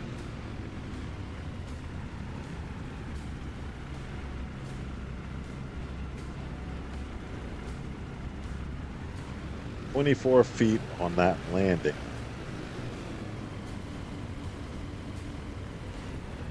So she's going to edge North Cali J with that 1 foot takeoff. So that's why you can't just rely on the takeoff, because the landing can be the decision maker, who is making the podium and who isn't. But Sarah Eggleton, 5 foot takeoff, 24 foot landing, combined total 29 feet. And then North Cali J, 1 foot takeoff, 42 foot landing, combined total 43 feet. That's the name of the game.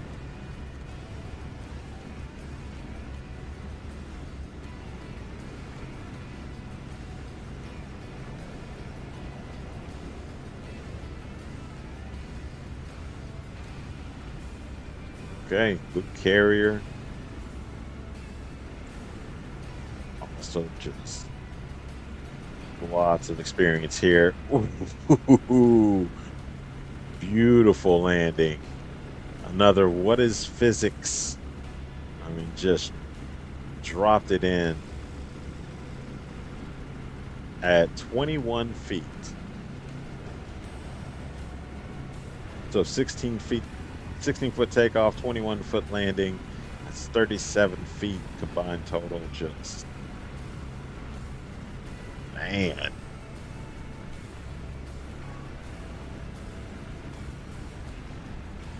All right.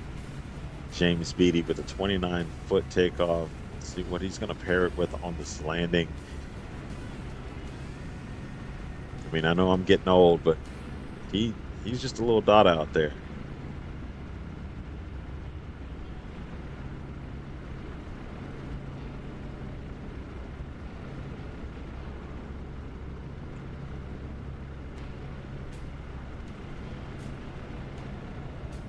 Making his way slowly but surely.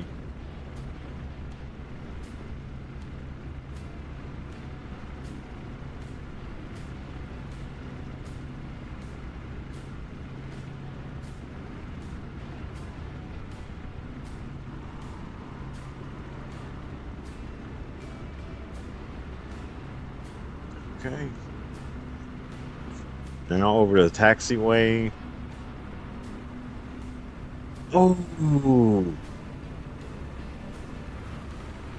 I don't know if I saw him touch the line or not.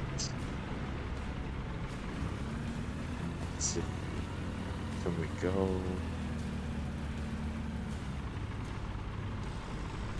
Looking for my tool here. It's probably let's see. Okay, we'll figure it out here in just a moment. All right, LBR Gaming getting over the line, getting stopped real short. Looking just a little bit over 25 feet. No, I'm sorry, 30 feet. I'll see for sure in just a moment.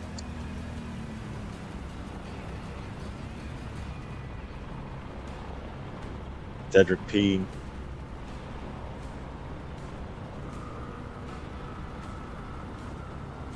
Ooh. Okay. Yeah, getting it stopped. I just wonder if that landing was so cool. It just made me wonder if like that would be possible in real life. Like if you can just get the brakes application right and get the tail to kind of kick the tail wheel out. So.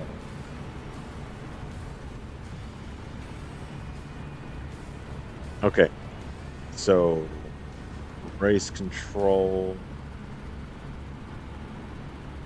telling me LBR was not a scratch, so awesome landing. That was a 2-foot takeoff paired with the 32 or with the 33-foot landing. Put him in second place. Sarah Eggleton in first place.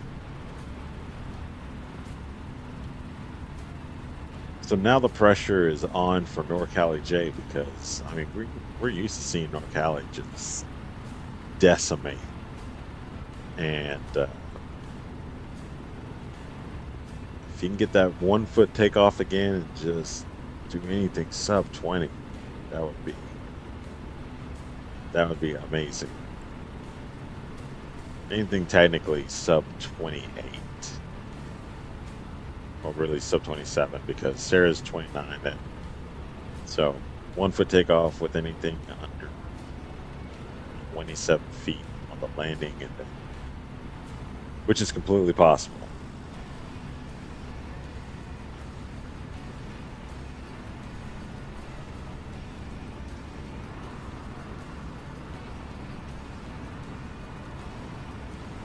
Okay, sub B. We're used to seeing sub B throw down dumb numbers too.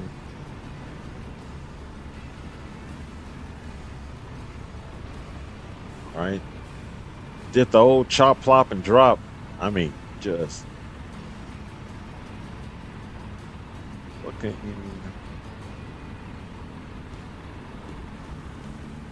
I'd be guessing the number at this point. Let's see if we can get that score in.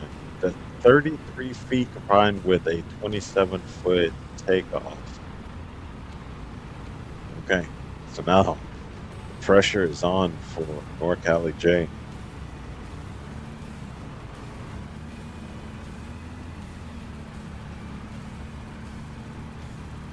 Get sub B back on the taxiway.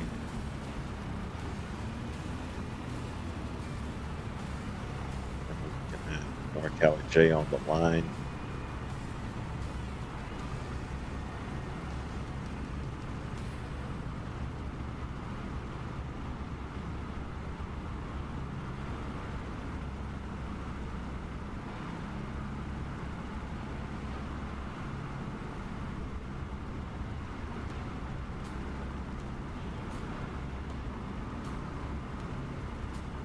Waiting to hear that application of power from this Lynn Norden, which is a super cool airplane. We've seen throw down some serious numbers on the National STOL circuit, also at Birds Backcountry Flight Festival. It is a true head turner.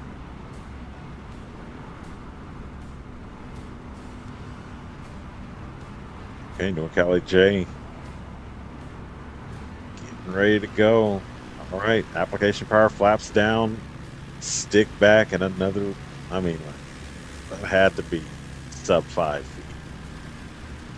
Okay, 2-foot landing. Oh, I'm sorry, correction, 2-foot takeoff. So last time the first round was 1 foot. This time 2 feet from North Cali J.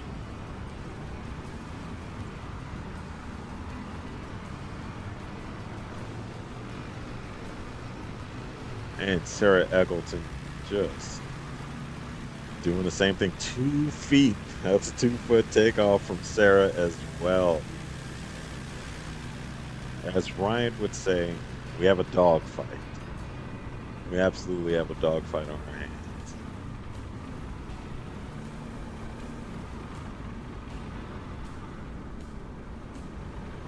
We carry her on the line.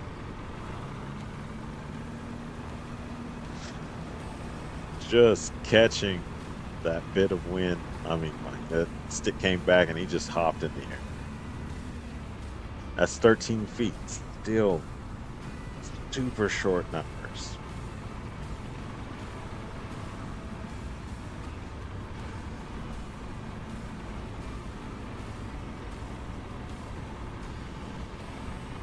James Beatty in the Coast Guard livery, Savage Gravel.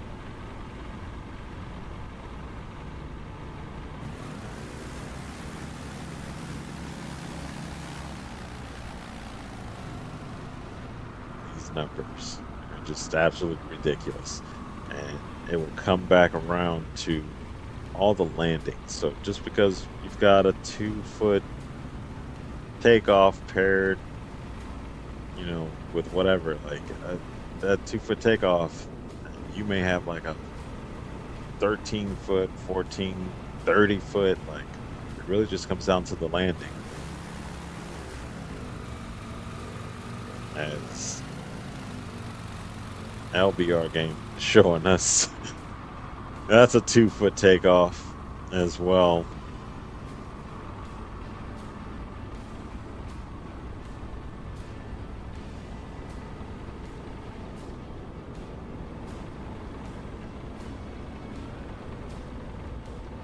So you might be wondering, we this should be a Savage Gravel, it looks like, but maybe someone doesn't have the livery or the pack or whatever. So you're seeing the kit box right now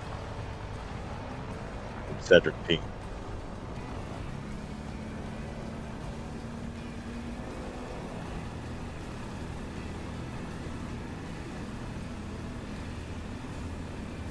Okay. Another Savage Gravel, but of course right now you're looking at the Scout.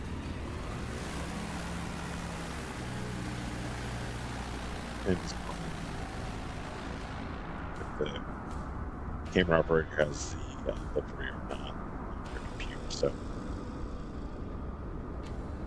and there is the Savage Gravel from Sub B with that Argyle livery, custom to.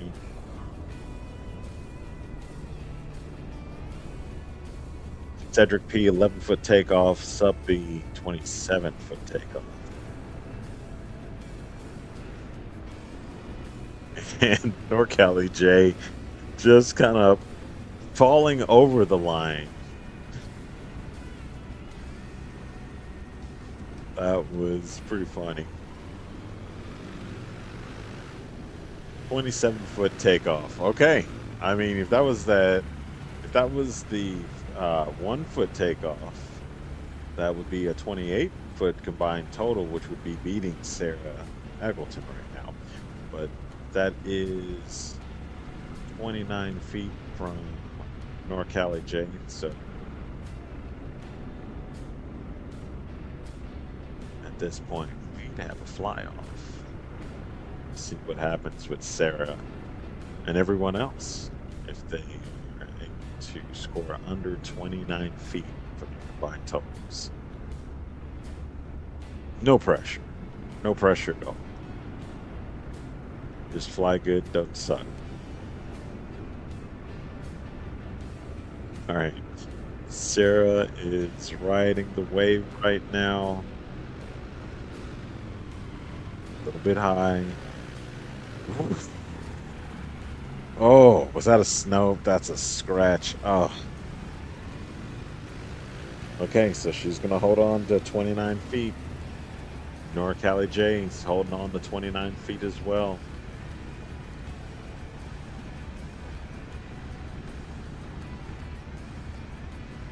With Luke Carrier on final.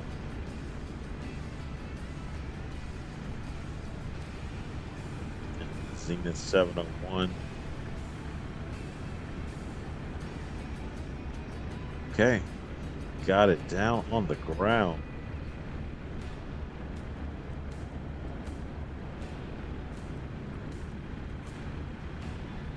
No scratch for Luke Carrier on that. So 13-foot takeoff paired with a 27-foot landing. That's 40 feet combined total. James Beatty on final.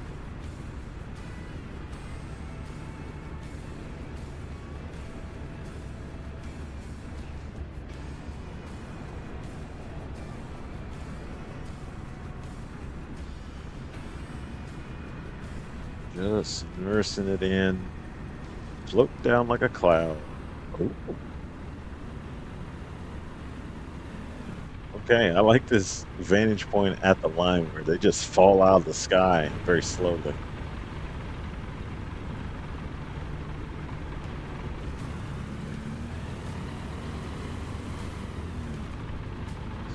Somewhere around 40 feet for that. Let's see here in just a moment.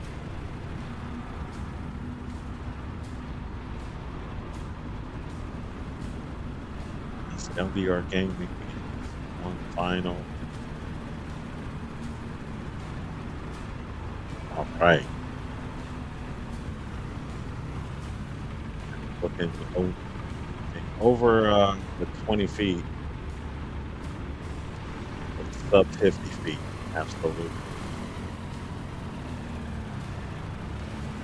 All right, James Beatty score coming in.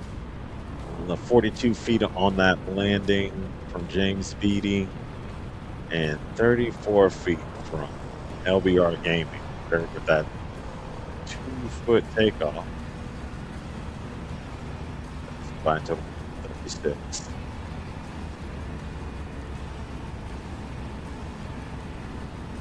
Cedric P. 40-foot landing.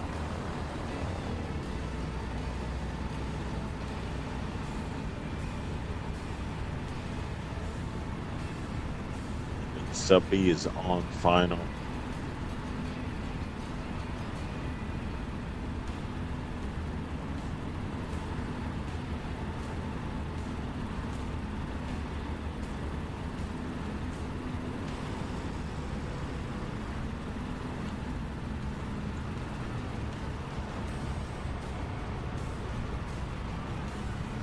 What's moving? So I'm guessing.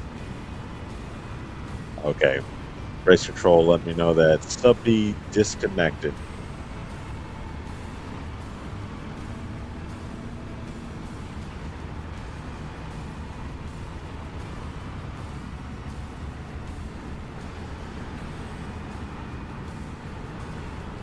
Gonna get that last underway with the unlimited class.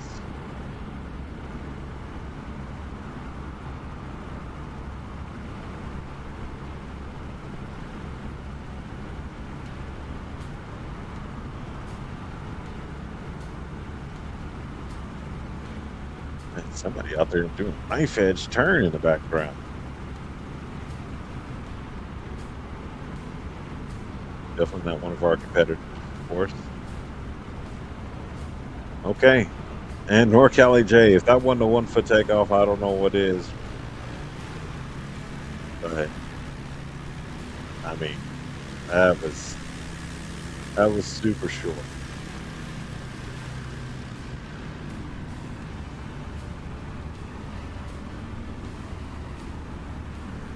Sarah E on the line.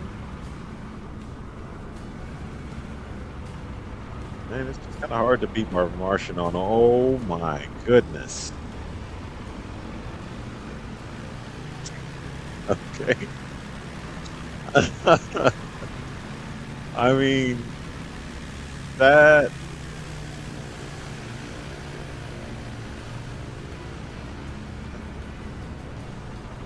What's a helicopter? I mean, like, what did we just see? I can't wait to see these scores coming in because I don't even know what.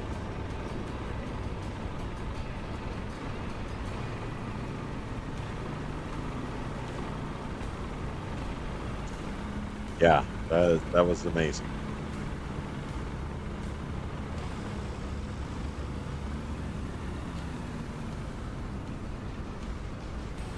And Luke Carrier doing silly things out there.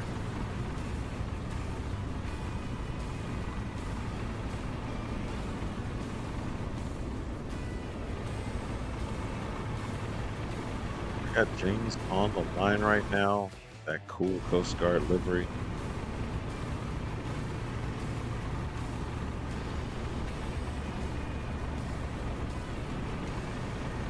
Pretty cool. 1706 looks like on the nose. And yes, this is absolute madness.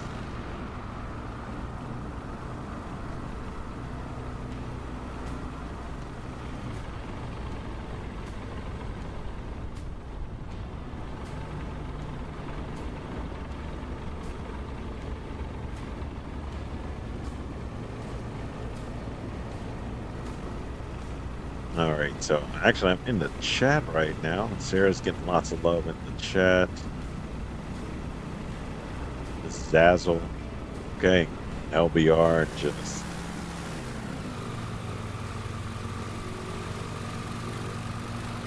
crazy. And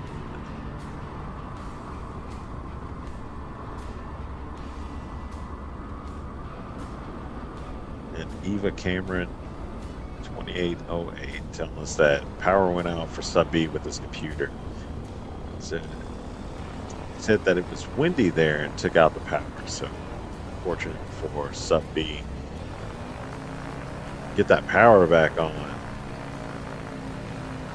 Cedric P. off and away. Thank you for that update, Eva.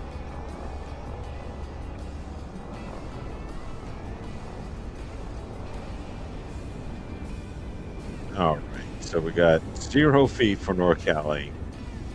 Sarah Eggleton, we're still waiting on a number. It should be 0 as well. Luke Carrier, 18. James Beatty, 24. LBR Gaming, 2. Cedric P, 15. Or Sub B is out because its power is out. So North Cali J on final, just gonna get it over the line, looks like. Yep, drop it in. Okay, 0 feet on the takeoff with an 11-foot landing.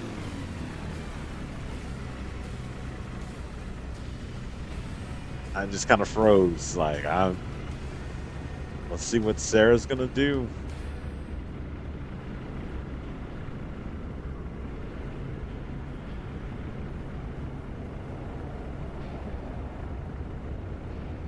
Both flying this Lynn Norden.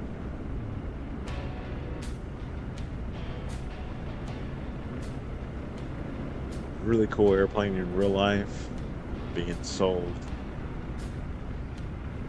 on the American distributors out of Kansas. Be Mikey Boosnitz.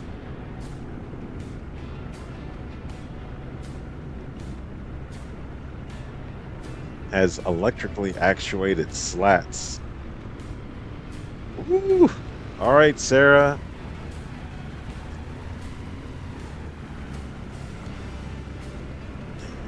It's just those brakes. Those brakes work well, and She knows what she's doing to keep it from nosing over. Let's see what Zazzle has in store for us as far as the scores go. We're waiting for that number to come in. We have Blue Carrier.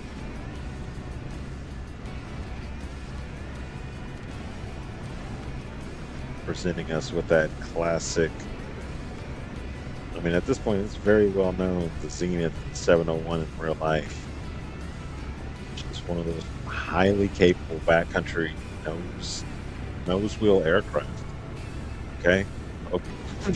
What? That was silly.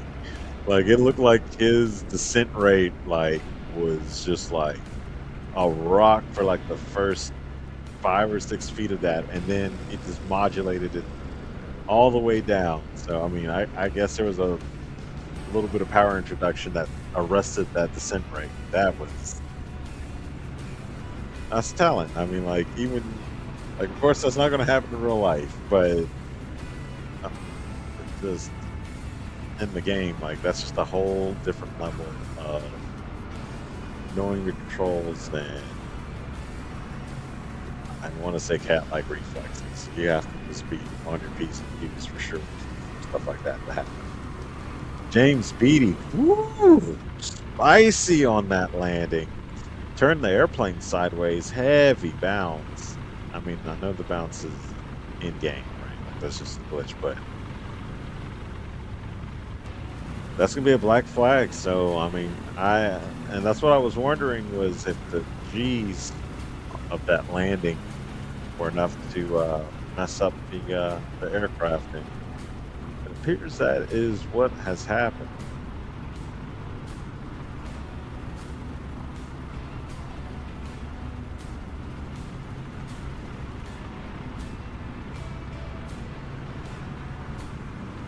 So James Beattie is black flag. This is the last round. Okay, LBR Gaming just right over the line. I mean, that looked, I want to say that looks up 25. See here in just a moment.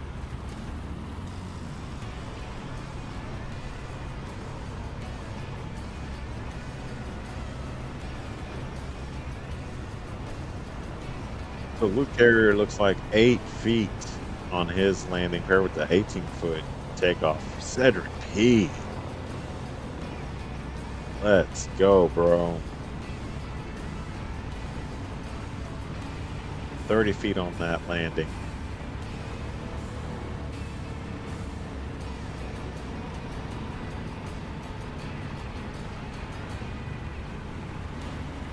Okay, so that is the end of the Unlimited class for Appalachian Mountain STOL 2026.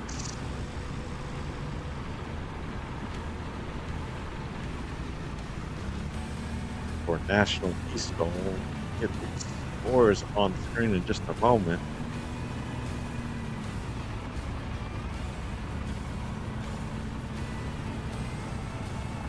But I think NorCali J, safe to say, just pulled it out of the hat expertly. That wasn't a surprise. I mean, like, he is a formidable force in eSTOL. Every time he's on the circuit, it's just madness. All right, so Unlimited class, first place, NorCali J, 11 feet. Luke Carrier, combined total 26 feet. Second place. Third place, Sarah Eggleton, and with a combined total of 29 feet. Fourth place, LBR Gaming, combined total 35 feet. Fifth place, Cedric P, 38 feet. Sixth place, James Beattie with 51 feet. And then Sub B in seventh place with a score of 60 feet combined total. All these numbers absolutely ridiculous. It doesn't matter if it was 18 feet or whatever, like, just 60 feet. That's not doing that in the game. Like, I can't do that right now. I need a little bit more practice.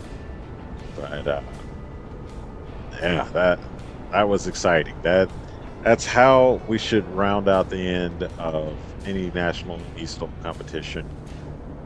Which, this is it. I mean, there's no one else flying.